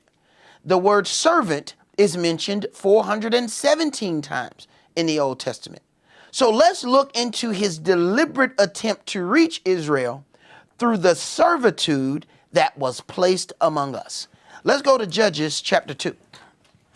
See, this is how you see Yahweh's punishment. This is why people have to debunk Deuteronomy 28. Because Yahweh has said through his prophet Moshe, who spoke to him face to face, this is how I'm going to punish you. Yahweh proclaims, I tell the end before the beginning. Yahweh has not mentioned anything that sounds like a Holocaust. But he has mentioned a thing about slavery consistently. So, if I am being anti-Semitic by saying it, Moshe was anti-Semitic by writing it, and Yahweh was anti-Semitic by giving it to the angel. Oh, and the angel was anti-Semitic too. You know how deep you got to be to call an angel anti-Semitic? That's where we got the info from, right? So then Yahweh has to be anti-Semitic, Moshe has to be anti-Semitic, and the angel has to be anti-Semitic as well. So let's begin in Judges chapter 2, and we're going to read verses 11 through 15. The children of Israel did evil in the sight of Yahweh and served Baalim. And they forsook Yahweh, El of their fathers, which brought them out of the land of Egypt, and followed other gods, of the people that were round about them, and bowed themselves unto them, and provoked Yahweh to anger. And they forsook Yahweh, and served Baal and Ashtaroth. All right, so here it is. They have been disobedient. Now here comes Yahweh's punishment. Go ahead. And the anger of Yahweh was hot against Israel, and he delivered them into the hands of spoilers that spoiled them, and he sold them into the hands of their enemies round about. So, Yahweh's way of punishing his people is through servitude. Why? Because you were created to be a servant. Interesting. All right? Finish that. So that they could not any longer stand before their enemies. Whithersoever they went out, the hand of Yahweh was against them for evil, as Yahweh had said, and as Yahweh had sworn unto them, and they were greatly distressed. Okay. Listen. It says, as Yahweh had said. Where he said it at? In that law we just read. And as he had sworn. Where he swore it at? In that law we just read. In that prophecy, in that prophetic law. See, we hear about law and we hear about prophecy. Has anybody ever told you about prophetic law? Well, we just read it. We just read prophetic law in Deuteronomy 28. And somebody wants to debunk prophetic law. That only tells me if you think that you're justifying yourself, you are definitely unjustifying yourself by doing that or attempting to do that. Now let's jump to Judges chapter 3 and verse 7. We're going to read verses 7 through 11. And the children of Israel did evil in the sight of Yahweh, and forgot Yahweh their El, and served Baalim and the groves. The groves, what we call Christmas trees today, the evergreens. Okay? So a lot of people getting ready to serve those groves again. They're getting ready to put their gifts right up under the tree. And don't fool yourself, Hanukkah is Jewish Christmas. Keep reading. Therefore the anger of Yahweh was hot against Israel, and he sold them into the hand of Cushan-Rishathaim, king of Mesopotamia. And the children of Israel served Cushan-Rishathaim 8 years. All right, so we got an 8-year prison sentence for that right there. Okay? So 8 years right off of that. Let's jump to Judges chapter 6. So you start to see how Yahweh operates. And how does the court of law operate? Your time increases, right? You know what I'm saying? Like, if they gave you 2 years the first time, you know when you come back to court, you're not going to get 2 years again. Right? Okay. All right. So we got 8 years. All right. Judges 6, and let's read verses 1 through 10. And the children of Israel did evil in the sight of Yahweh, and Yahweh delivered them into the hand of Midian 7 years. And the hand of Midian prevailed against Israel, and because of the Midianites, the children of Israel made them the dens which are in the mountains, and caves and strongholds. And so it was, when Israel had sown, that the Midianites came up, and the Amalekites and the children of the east, even they came up against them. And they encamped against them, and destroyed the increase of the earth. All right, so we look, this time, 7 years. Yahweh was merciful. He was merciful. Let's go to Judges chapter 10. And then we're going to read verses 6 through 8.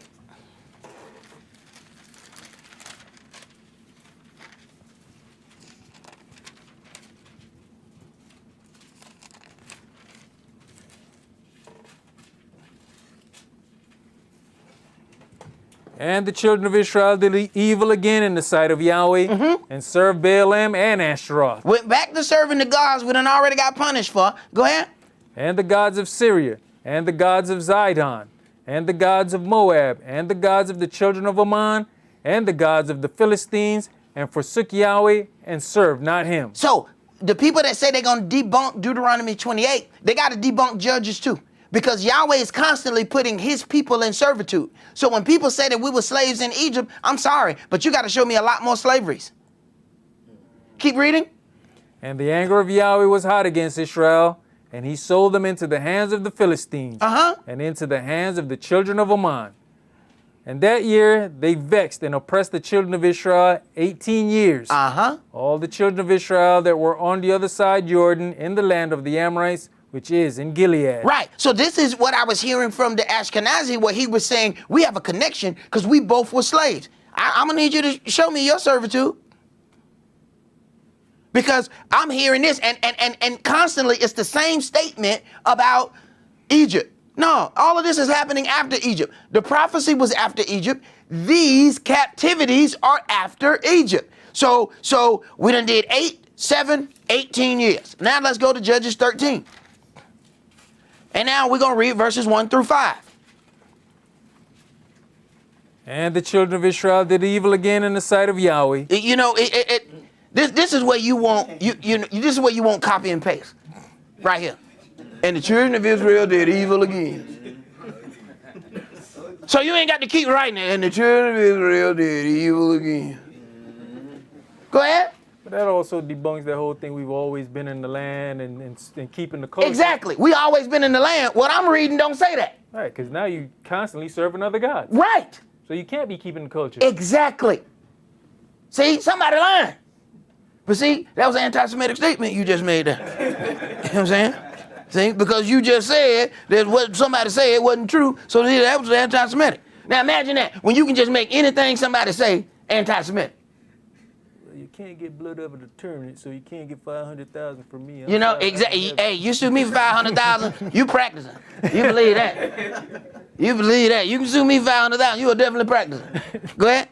And the children of Israel did evil again in the sight of Yahweh, and Yahweh delivered them into the hand of the Philistines 40 years. All right. So we went from 8 to 7 to 18 to 40. But he keeps punishing us through servitude. We ain't read about no mass gas chamber or nothing. He says, I tell you the end before the beginning. This is what I do. This is who I am.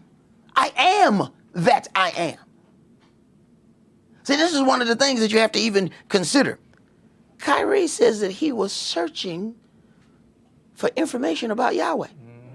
Nothing Jewish was going to come up because they will not use the name of Yahweh. That's your own fault that other things came up. You refuse to use the name. Yet, your longest serving prime minister is named Netanyahu. Now, you can say Yah in your name, but not in his name.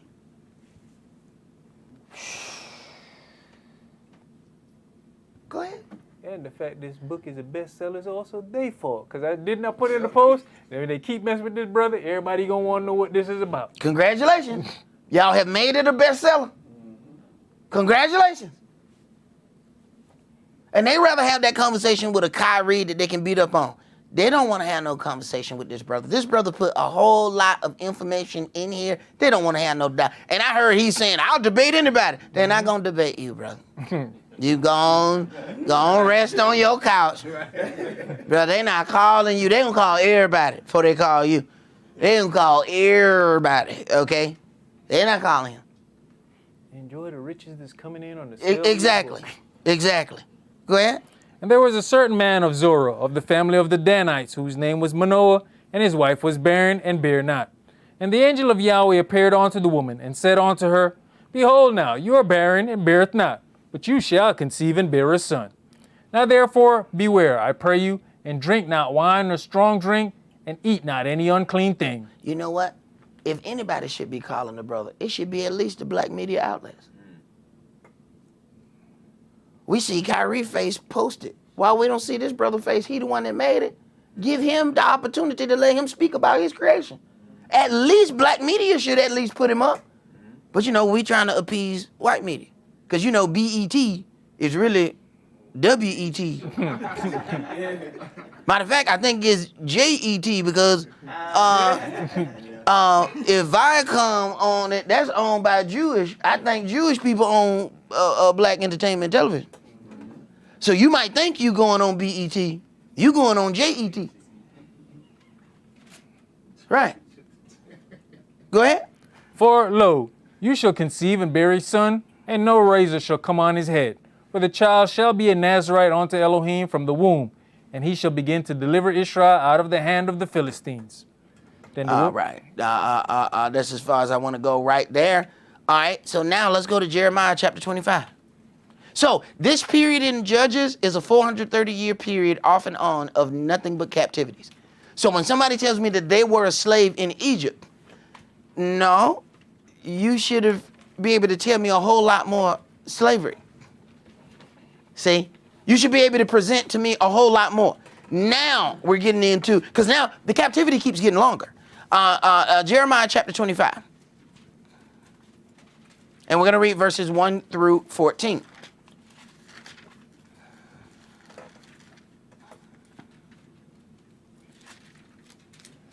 The word that came to Yirmiah concerning all the people of Yehuda in the 4th year of Jehoiakim, the son of Josiah, king of Yehuda, that was the 1st year of Nebuchadrezzar, king of Babylon.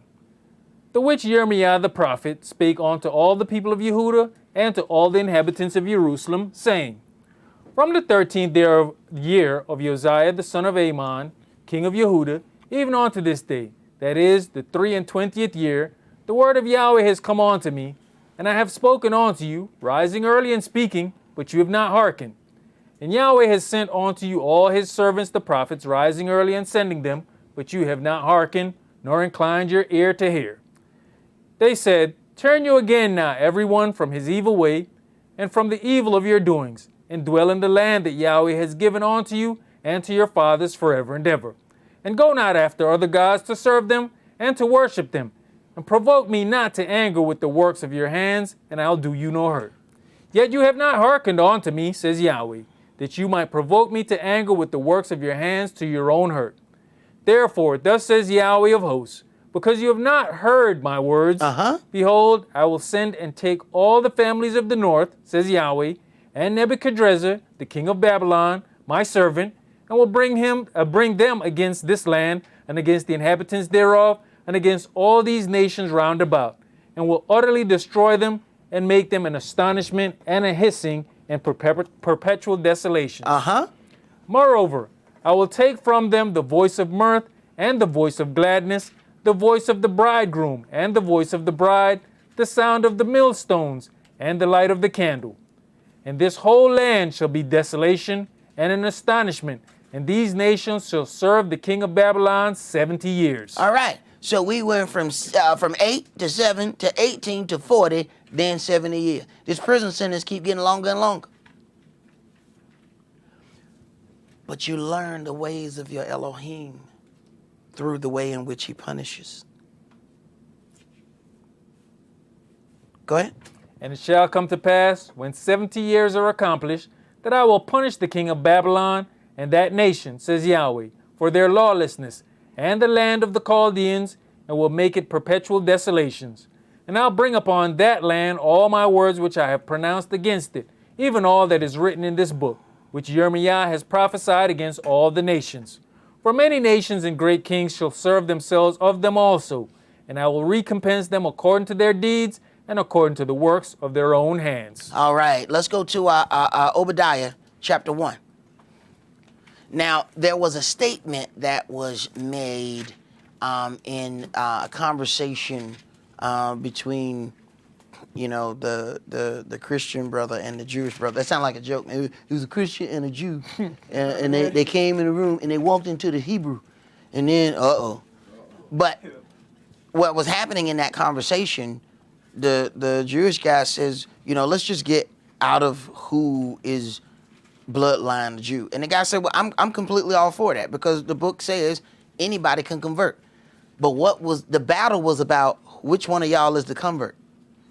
So the battle is they want to say we are the convert. He said, yeah, but what about my people who say you are the one that's converted? Then he said, well, I don't want to get into that. Well, why you mention it?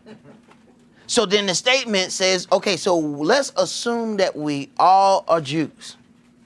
So let's assume that we are family. All right, let's assume that. Let's read Obadiah chapter 1, and let's start at verse 1. The vision of Obadiah. Thus says the Adonai Yah concerning Edom. We have heard a rumor from Yahweh, and an ambassador is sent among the heathen. Arise you, and let us rise up against her in battle. Behold, I have made you small among the heathen. You are greatly despised. The pride of your heart has deceived you, you that dwelleth in the clefts of the rock, whose habitation is high, that says in his heart, who shall bring me down to the ground? Though you exalt yourself as the eagle, and though you set your nest among the stars, thence will I bring you down, says Yahweh. If thieves came to you, if robbers by night, how are you cut off? Would they not have stolen till they had enough? If the grape gatherers came to you, would they not leave some grapes? How are the things of Esau searched out? How are his hidden things sought up? All the men of your confederacy have brought you even to the border. The men that were at peace with you have deceived you and prevailed against you. They that eat your bread have laid a wound under you. There is none understanding in him. Shall I not in that day, says Yahweh, even destroy the wise men out of Edom and understanding out of the mount of Esau? Now understand, Jacob and Esau, brothers. Esau is Edom. Go ahead. And your mighty men, O T-man, shall be dismayed, to the end that every one of the mount of Esau may be cut off by slaughter. For your violence against your brother Jacob, shame shall cover you. For your violence against your brother. Now what was this? Go ahead. And you shall be cut off forever. In the day that you stood on the other side. You stood on the other side. In the day that strangers carried away captive his forces. So when the strangers carried away him captive, you were standing on the other side watching. Go ahead. And foreigners entered into his gates. And cast lots upon Jerusalem. Even you was as one of them. You was as one of them. Not only did you stand by and watch, but when real Israel was carried away, you slid in. I'm just reading what the book say. If it's anti-Semitic, blame Obadiah, blame the angel that told Obadiah, or just, you know what, skip all that and go right to Yahweh yourself. Go ahead. But you should not have looked on the day of your brother in the day that he became a stranger. Neither should you have rejoiced over the children of Yehudah in the day of their destruction. Neither should you have spoken proudly in the day of distress. You should not have entered into the gate of my people in the day of their calamity. Yes, you should not have looked on their affliction in the day of their calamity, nor have laid hands on their substance in the day of their calamity. You laid hands on their substance, you went in and took their land. Go ahead. Neither should you have stood in the crossway to cut off those of his that did escape. Neither should you have delivered up those of his that did remain in the day of distress.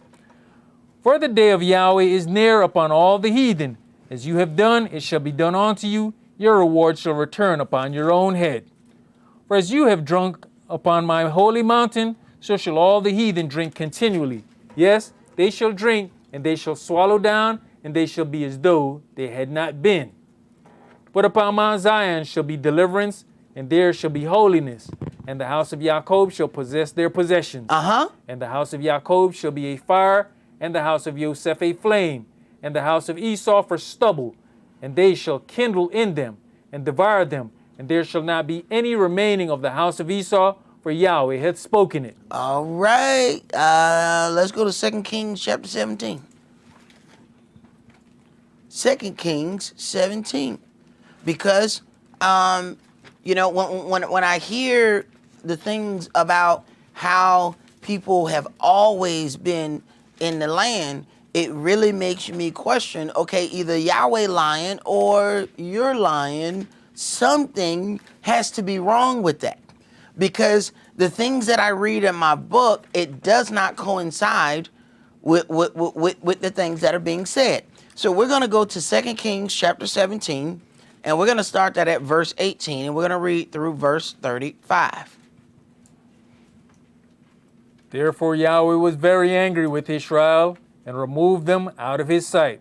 There was none left but the tribe of Yehudah only. Now, what we have been given is that Benjamin and Judah are the tribes that are still there. They, by their own admission, says that those are the two tribes that are there, and on every conversation that anybody mentions the so-called lost tribes, nobody wants to discuss it. We don't know where they are. Go ahead. Also Yehudah kept not the commandments of Yahweh their El, but walked in the statutes of Israel, which they made. And Yahweh rejected all the seed of Israel, and afflicted them, and delivered them into the hand of spoilers, until he had cast them out of his sight. For he rent Israel from the house of David. And they made Jeroboam the son of Nebat king, and Jeroboam drave Israel from following Yahweh, and made them sin a great sin. For the children of Israel walked in all the sins of Jeroboam which he did, they departed not from them.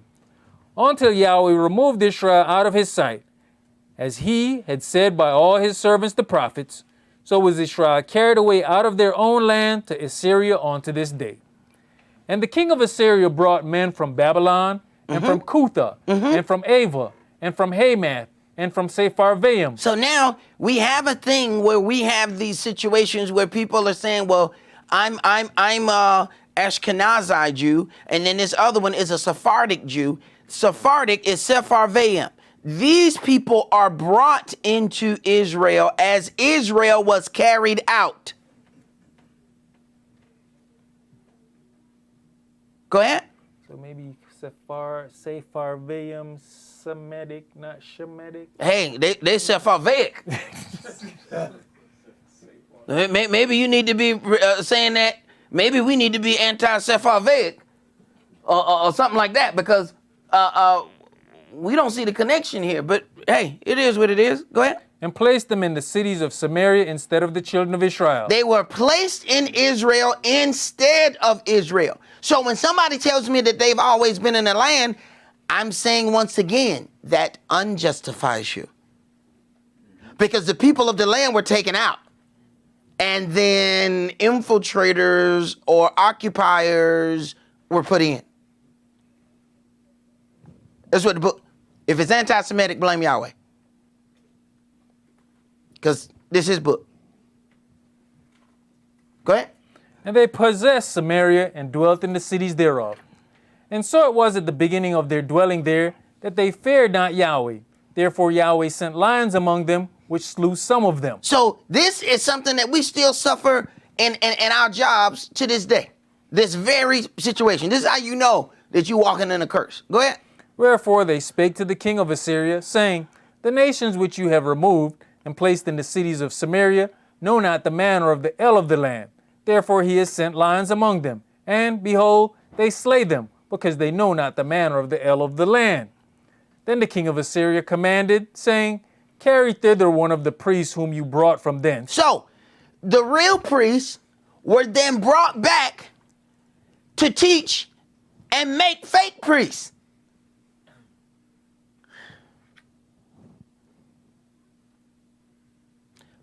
By their own accounts, it's Benjamin and Judah. The priests come out of where? Levi. Then they don't have any priests. Okay. Read, priest. You know, I had a brother recently, an older gentleman, we were talking about this stuff, and he's like, yeah, we teach people how to rule over us. I said, rule over us. I said, bro, you can go right back to the book and we can show how we taught people how to rule over us in our own land. Right. This is us teaching people our culture so they can stay in our land. You can't get no more deeper than punishment than that. Go ahead. Let them go and dwell there, and let them teach them the manner of the el of the land. Then one of the priests whom they had carried away from Samaria came and dwelt in Bethel, and taught them how they should fear Yahweh. Howbeit, go ahead. Every nation made gods of their own, and put them in the houses of the high places which the Samaritans had made. Every nation in their cities wherein they dwelt. Right. This is why you don't see the things that are happening in Israel coincide with what's written in the Torah. See, occupiers are allowed to stay in the land and not worship Yahweh correctly. The true children of Israel are not allowed to stay in Israel and not worship Yahweh correctly. Keep reading.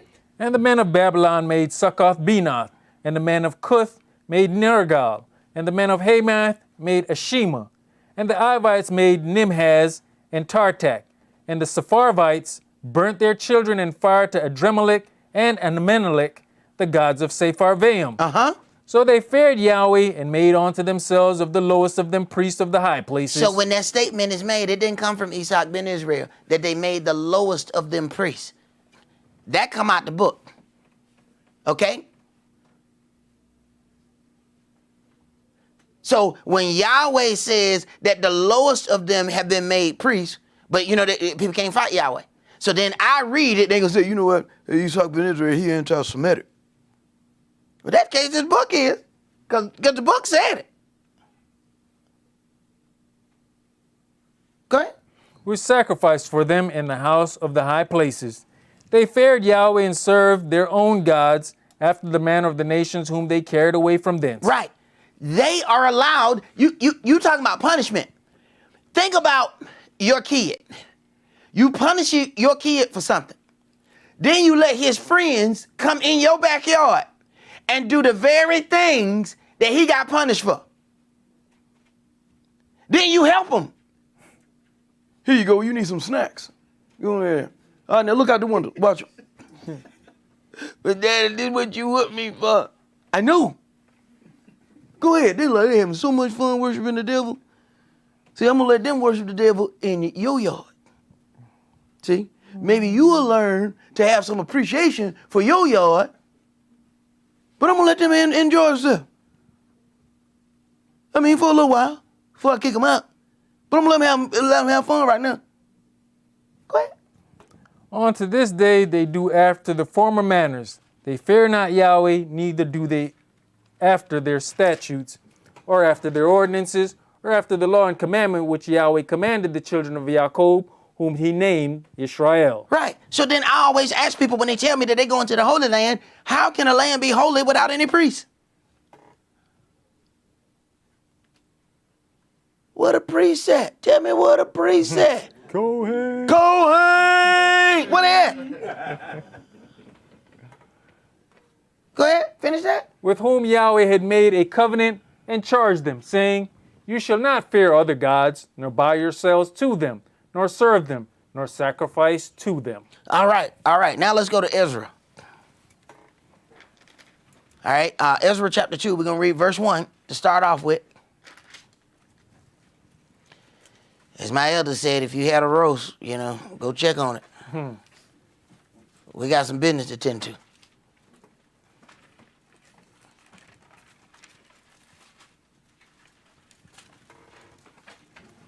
Ezra chapter 2 and verse 1. Now these are the children of the province that went up out of the captivity, of those which had been carried away, whom Nebuchadnezzar, the king of Babylon, had carried away onto Babylon, and came again onto Jerusalem and Yehuda, every one onto his city. All right, so after this captivity, after they've done this 70-year punishment, now they coming back in the land. So did you understand how thorough Yahweh is? And they'll tell you, look, we ain't got time to be trying to figure out who is a Jew and who is blah, blah, blah, or if you are the authentic people. All right, let's jump to verse 58. All the Nethinims and the children of Solomon's servants were 392. And these were they which went up from Tel-Meleh, Tel-Harsah, Cherub, Adan, and Immer.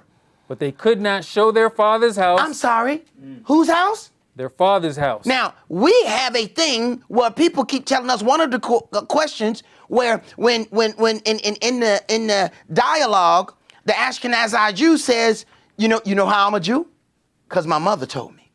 And you know how she knows she was a Jew? Because her mother told her. So the thought process is they're Jewish through their mother.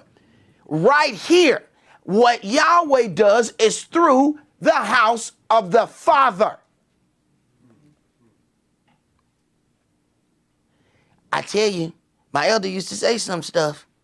He said, you should go and talk to some of these people who claim that they this and they that. They don't know nothing. And I didn't really, I just thought, it'll be tripping. He's a character, Then the more I kept listening, and then you start getting in the conversation, you be like, oh my God. They don't even know which lies to tell. So you can tell when somebody don't know nothing because they tell the wrong lie. If you knew something, you wouldn't tell that lie. They are seeking out their registry. They're seeking out the lineage through the Father. Yet they will come boldly up to you and tell you, I'm Jewish through my mother. There is no such biblical concept. Go ahead. But they could not show their father's house and their seed, whether they were of Israel. The children of Deliah, the children of Tobiah, the children of Nekoda, 652. And of the children of the priests, the children of Habiah, the children of Kaz, the children of Barzillai, which took a wife of the daughters of Barzillai the Gileadite, and was called after their name. So then we see some of this Jewish through my mother slickery. So they are not Jew, but they gonna marry a woman that is a Jew and then get called by the woman name so they can slide into being Jewish. Keep reading. These sought their register among those that were reckoned by genealogy. So they looking for their name in genealogy. Go ahead. But they were not found. Why were they not found? Because they didn't have a daddy in that lineage. They had a mother. I'm Jewish through my mother. They had a Jewish mother, but they were not found in the registry. Keep reading. Therefore were they, as polluted, Polluted. Keep reading. put out from the priesthood. Put from the priesthood. They were polluted and put from the priesthood. Why? Because they were Jewish through their mother.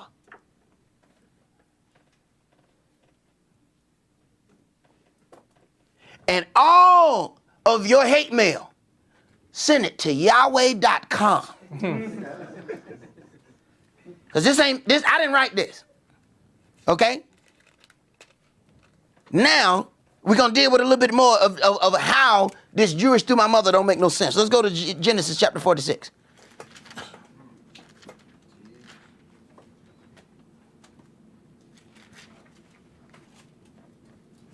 I mean, everybody posting. Post it. Y'all will see it.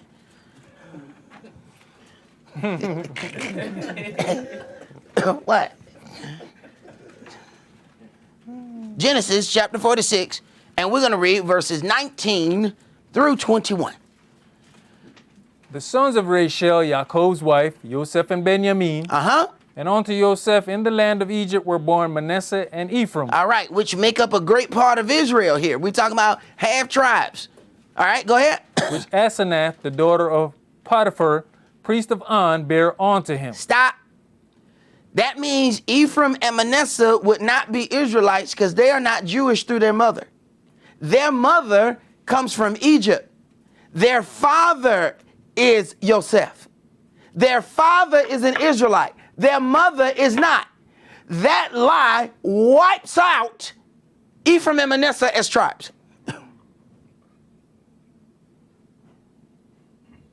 So we have a problem even in the foundation. Hold on. Now here's my problem. You believe in the Torah. I'm sorry, this is Genesis. Is that part of the Torah? Mm-hmm. The Torah does not agree with Jewish through my mother, or else we have two half tribes that already don't exist before we even get off the ground. All right? Keep reading.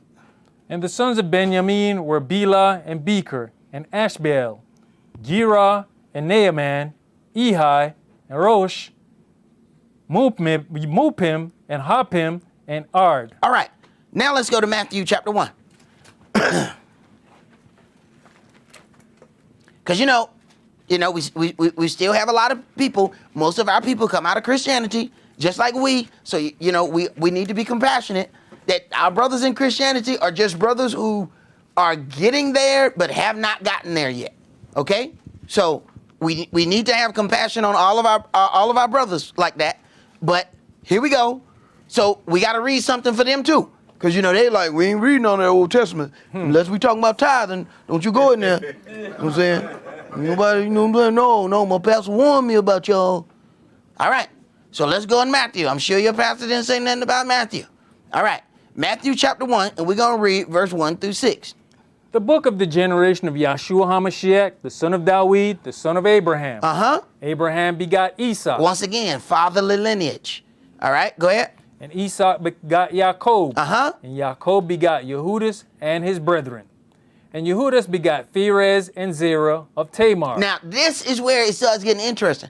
Most of the time they mention in lineage, they don't even mention the woman at all. All right? Keep reading. And Pharez begot Ezram, and Ezram begot Aram. All right, so begat means, that father of. All right? So this is letting you know that it's a male lineage, seed. Keep going. And Aram begot Amminadab, and Amminadab begot Naasson, and Naasson begot Salmon. Now, this is where it gets interesting again, because they finna throw a woman in. Now, the interesting part of this woman is she not Israelite. Go ahead. And Salmon begot Booz of Rechab. This Boaz, of Rechab. all right, now, She a Moabitess. Go ahead. And Boaz begat Obed of Ruth. Obed of Ruth. And Obed, Boaz begot, this is the Ruth, I'm sorry, is the Moabitess. All right. So you got Obed of Ruth. Go ahead. And Obed begot Yesse. Now, Obed would not have been Jewish because he wasn't Jewish through his mother. Go ahead. And Yesse begot Dawid the king. Hold on. So now our greatest king ain't Jewish Through his mama. because it didn't come through his mama. Because see, we go back a couple mamas and the mama not Jewish. This lie don't make no sense. Now, let's go to Judges. Judges chapter 21.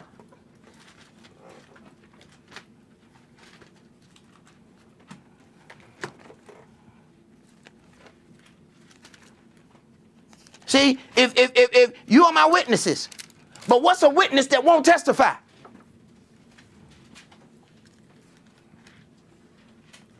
You are my witnesses, Israel. I expect to hear from you. Judges 21, and we're going to start that at verse 1. Now the men of Israel had sworn in Mizpah, saying, there shall not any of us give his daughter unto Benjamin to wife. Now understand something. Benjamin had almost been killed off as a tribe because they had supported some wickedness and they had to go to war. And it took all the tribes to get Benjamin under control. But now they done killed off so many of Benjamin that there's a problem. How is Benjamin going to proceed forth? How they're going to multiply as a tribe? Go ahead. And the people came to the house of Elohim, and abode there till even before Elohim, and lifted up their voices, and wept sore, and said, O Yahweh Elohim of Israel, why is this come to pass in Israel, that there should be today one tribe lacking in Israel?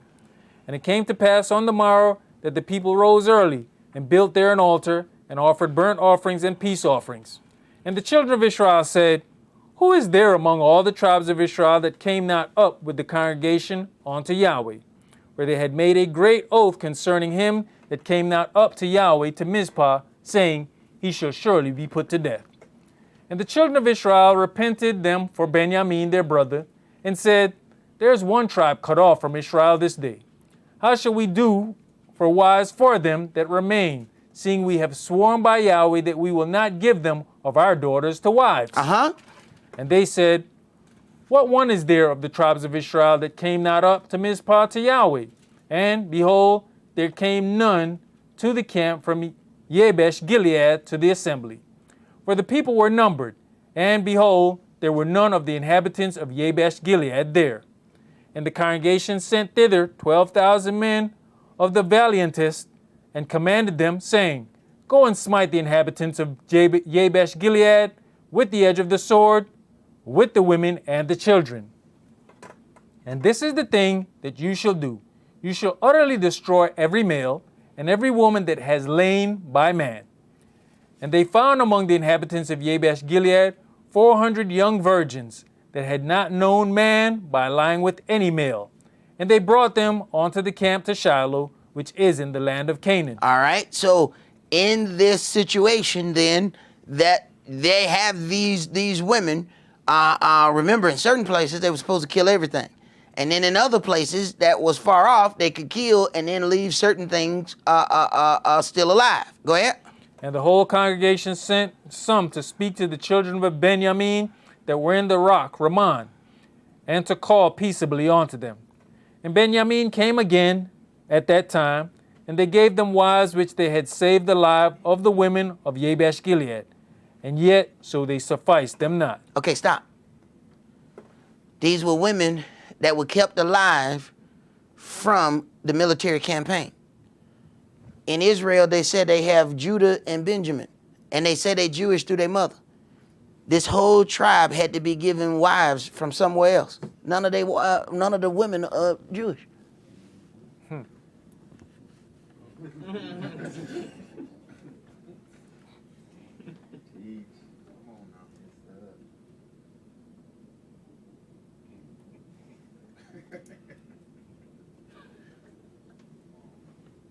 Okay, read, bro. And the people repented them for Benjamin, because that Yahweh had made a breach in the tribes of Israel. Then the elders of the congregation said, how shall we do for wives for them that remain, seeing the women are destroyed out of Benjamin? And they said, there must be an inheritance for them that be escaped of Benjamin, that a tribe be not destroyed out of Israel. Howbeit, we may not give them wives of our daughters, for the children of Israel have sworn, saying, cursed be he that gives a wife to Benjamin. I want to stop here. This is getting interesting, ain't it? I'm Jewish through my mother, but it's only two tribes, Benjamin and Judah, that's supposed to be there, but they were made from non-Jewish women. I got a question. These are 11 tribes that's worried about one tribe being cut off. But we got supposedly two tribes that say they don't care about where the other 10 at. And they don't care. But they making an effort to save one tribe. One tribe. But this tribe, or these two tribes, don't care nothing about the 10. Something ain't right. Something smell fishy. Right. Go ahead, read, brother. Verse 19. Then they said, behold, there's a feast of Yahweh in Shiloh yearly in a place which is on the north side of Bethel, on the east side of the highway that goes up from Bethel to Shechem, and on the south of Lebonah. Therefore they commanded the children of Benjamin, saying, go and lie in wait in the vineyards, and see, and behold, if the daughters of Shiloh come out to dance in the dances, then come you out of the vineyards, and catch you every man his wife of the daughters of Shiloh, and go to the land of Benjamin. You know what? Even the thing that you mentioned there, they were so concerned about one another. When this thing that was done wrong in that area was sent, the rest of the tribes joined on. So the fact that you got Benjamin by himself, then you don't even have anything to claim Judah or to be Jewish, because to be Jewish is Judah, Yehuda. So historically, if you are reading the Old Testament, Jewish through my mother makes no sense. Now I can tell you how it was created. What was done, it allowed the men to go out and sleep with whoever they want. That's what happens, what the slave master would do. The slave master would go sleep with the slaves. But then if you can say that you're only white through your mama, then that way the slave master could sleep with anybody, but you will never be considered what he is. So that is what the Jewish through my mother is also about. They could go off and sleep with all the women, but their offspring would never be Jewish, only if it came from the Jewish mama. So he's married and only his kids will be recognized as Jew, but he's sleeping with everybody around town. They will never be recognized. That's what that's all about. Go ahead. And it shall be, when their fathers or their brethren come unto us to complain, that we shall say unto them, be favorable unto them for our sakes, because we reserve not to each man his wife in the war, for you did not give unto them at this time that you should be guilty. So you got strangers and women who come from other tribes, so they ain't Jewish. So as people say, no need to look for the lost tribes, you was built from them so-called lost tribes. Because you ain't no more women. Keep reading. And the children of Benjamin did so, and took them wives according to their number, of them that danced, whom they caught, and they went and returned unto their inheritance, and repaired the cities, and dwelt in them. And the children of Israel departed thence at that time, every man to his tribe and to his family, and they went out from thence every man to his inheritance. In those days there was no king in Israel, every man that did that which was right in his own eyes. All right, now let's go to Genesis chapter 10. We just got one more thing we're going to read after this right here. All right, Genesis chapter 10. And we're going to read verses 1 through 5.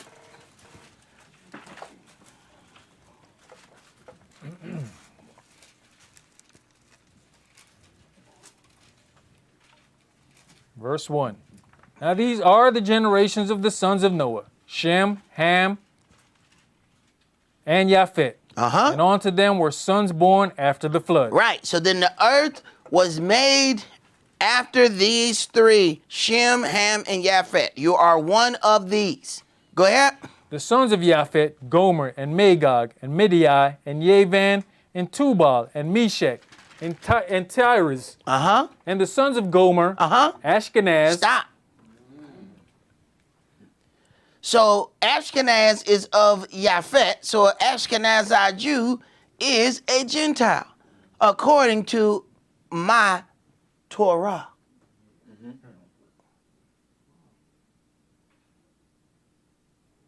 Keep reading. And Riphath, and Togarmah. And the sons of Yaban, Elisha, and Tarshish, Kittim, and Dodanim. By these were the isles of the Gentiles divided. The isles of the Gentiles. So when you tell me that you are or that somebody is being anti-Shemitic, when I look at Ashkenaz, he is not descendant from Shem, so anti-Shemitic does not even apply to you because you're not Shemitic.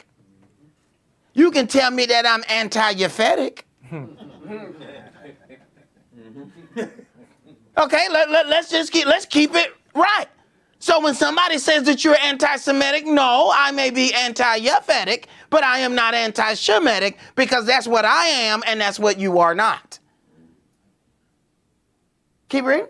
By these were the isles of the Gentiles divided in their lands, every one after his tongue, after their families, in their nations. All right. Do I want to go into anything else here? You know, even with that, with this whole description of the three sons, when we go back to the Zondervan, the whatever dictionary it is that says Zondervan, yeah. Zondervan, when it gives definition of Ham, it specifically says not the Negroes. Not the Negroes. It specifically says not the Negroes. You know what? Jump to verse 22. Genesis chapter 10 and verse 22. The children of Shem, Elam and Asher, and Arphaxad, and Lud, and Aram. And the children of Aram, Uz, and Hul, and Gether, and Mash. And Arphaxad begat Salah, and Salah begat Eber. And unto Eber were born two sons. The name of one was Peleg, for in his days was the earth divided. And his brother's name was Yoktan. And Yoktan begat Almadad, and Sheleph, and Hazar Maveth, and Yira, and Hadoram, and Uzal, and Diklah, and Obal, and Abimel, and Sheba, and Ophir, and Havilah, and Jobab. All these were the sons of Yoktan. Once again, you see the lineage is all sons, right? So once again, the farce that I'm Jewish through my mother is not a concept that is known in the Torah. So you didn't get that out of Torah.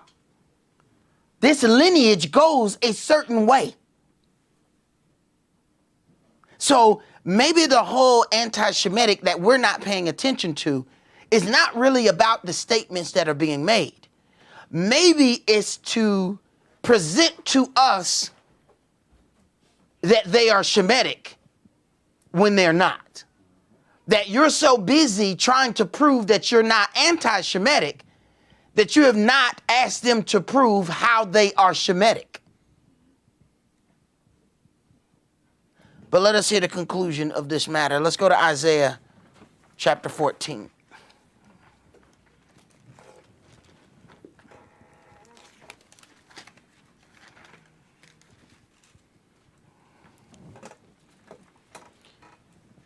Isaiah 14, and we're going to read verses 1 through 23. For Yahweh will have mercy on Jacob, and will yet choose Israel, and set them in their own land. Now, this is something that he's talking about.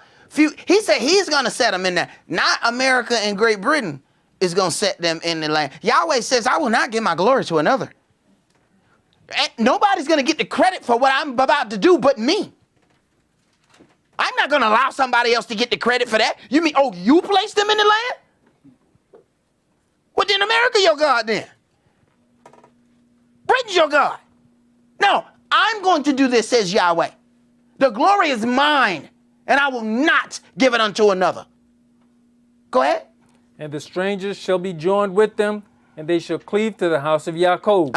And the people shall take them, and bring them to their place, and the house of Israel shall possess them in the land of Yahweh for servants and handmaids. And they shall take them captives, whose captives they were. Okay, stop. If that's the case, the Jewish people should be having some slaves, and they should be the people whom they were slaves to. Now we have two problems. They don't have any slaves, and they can't find anybody who they were in servitude to. We have two major problems here. Houston, we have a problem. Go ahead. And they shall rule over their oppressors. Right. Now, who's oppressing you if you own the bank, you own the team? Who's oppressing you? Because you're supposed to be ruling over them, and they're supposed to be cutting your grass, mowing your lawn, planting your vegetables. Go ahead. And it shall come to pass in the day that Yahweh shall give you rest from your sorrow, and from your fear, and from the hard bondage wherein you was made to serve, that you shall take up this proverb against the king of Babylon, and say, how has the oppressor ceased? The golden city ceased. Yahweh has broken the staff of the wicked and the scepter of the rulers. He who smote the people in wrath with a continual stroke, he that ruled the nations in anger, is persecuted and none hinders. The whole earth is at rest and is quiet. They break forth into singing. Yea, the fir trees rejoice at you, and the cedars of Lebanon, saying, since you are laid down, no fellers come up against us. Hell from beneath is moved for you to meet you at your coming. It stirs up the dead for you, even all the chief ones of the earth. It has raised up from their thrones all the kings of the nations. All they shall speak and say unto you, are you also become weak as we? Are you become like unto us? Your pomp is brought down to the grave, and the noise of your vials. The worm is spread under you, and the worms cover you. How are you fallen from heaven, O Lucifer, son of the morning? Now, so then you see that Yahweh then connects the redemption of the children of Israel to also the fall of the adversary of the devil. So if that's the case, the adversary of the devil should have failed in 1948. Go ahead. How are you cut down to the ground, which did weaken the nations? For you have said in your heart, I will ascend to heaven. I'll exalt my throne above the stars of Elohim. I'll sit also upon the mount of the congregation in the sides of the north. I'll ascend above the heights of the clouds. I'll be like the Most High. Yet you shall be brought down to the grave, to the sides of the pit. They that see you shall narrowly look upon you and consider you, saying, is this the man that made the earth to tremble, that did shake kingdoms? So then we see that the adversary, the devil, who is an angel, shall be transformed into a man so that he can be punished. See, there's a process. Go ahead. That made the world as a wilderness and destroyed the cities thereof, that opened not the house of his prisoners? All the kings of the nations, even all of them, lie in glory, every one in his own house. Pay attention. Everyone in his own house. Everybody going back to their own land. Some people not going to want to go back because they've spent all their time stealing other people's land. They don't want to go back to the land that they belong to. They don't want to go back to the land that they're supposed to be in. So this is not just going to be a thing for Israel. This is a thing for everybody. Go home. What you do, you come out and there's a whole lot of people fighting and doing a whole bunch of junk in your backyard. You come out and the big man come out there with his belt. Go home. All y'all go home. That's what Yahweh finna do. Everybody go home. Well, I just want to stay out here in your backyard. I'm going to beat you to death. Get out of here. Go home. Everybody got to go home. Now is going to be the proof of who you are and what you are. Because that's where you're going to have to go back to.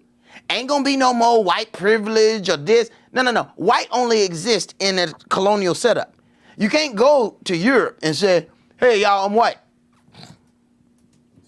So is everybody else. You think you're getting privilege for that? No, you're going to be more specific. Go ahead. But you are cast out of your grave like an abominable branch, and as the raiment of those that are slain. thrust through with a sword, that go down to the stones of the pits as a carcass trodden under feet. You shall not be joined with them in burial, because you have destroyed your land and slain your people. The seed of evildoers shall never be renowned. And even the subheading here says the judgment of Babylon. So the judgment of Babylon is connected with the redemption of the children of Israel. Yet what we see is Babylon has placed people in the land and told us that they are Israel, which is exactly the opposite of what's written in this book. Go ahead. Prepare slaughter for his children, for the lawlessness of their fathers, that they do not rise, nor possess the land, nor fill the face of the world with cities. For I'll rise up against them, says Yahweh of hosts, and cut off from Babylon the name and remnant and son and nephew, says Yahweh. I will also make it a possession for the bittern and pools of water, and I'll sweep it with the besom of destruction, says Yahweh of hosts. I'm going to make it to where it cannot be inhabited anymore. So when he says go home, hey, this was a land that nobody was really given. Everybody migrated to it. Everybody went on missions of excursion and ran into it. It was not given to anybody. So when Yahweh says, I'm going to destroy it, he's not destroying anybody's land. Matter of fact, it's the destruction of this that's going to make everybody go back home. Nobody here is from here. So it's really amazing when somebody says, hey, you, go back to Africa. Where you from? You ain't no native. Even the natives go back far enough. This is nobody's land. So when he offers the punishment, everybody's got to go back home. So even when they yell that go back to Africa, understand, you gonna have to go back to Europe. Everybody gonna have to go back home. That's what he's talking about. Everybody in his own house. You don't go back to your own land. Now, a lot of people don't want to go back because they left a trail of dirt on their way here. And you're gonna have to deal with that dirt when you go back. And understand, they look at all Americans as Yankees. That's not a New York thing. So when people show back up in Europe, they go, come on in here, Yankee. Oh, yeah. Oh, yeah. Things going to be interesting. Then everybody's going to have to understand what it is that we have gone through. While claiming persecution, they're going to find out what persecution is. And it's not going to come from us. That's all that we're going to do for today. Remember the Sabbath to keep it holy. Shabbat shalom. Shabbat shalom.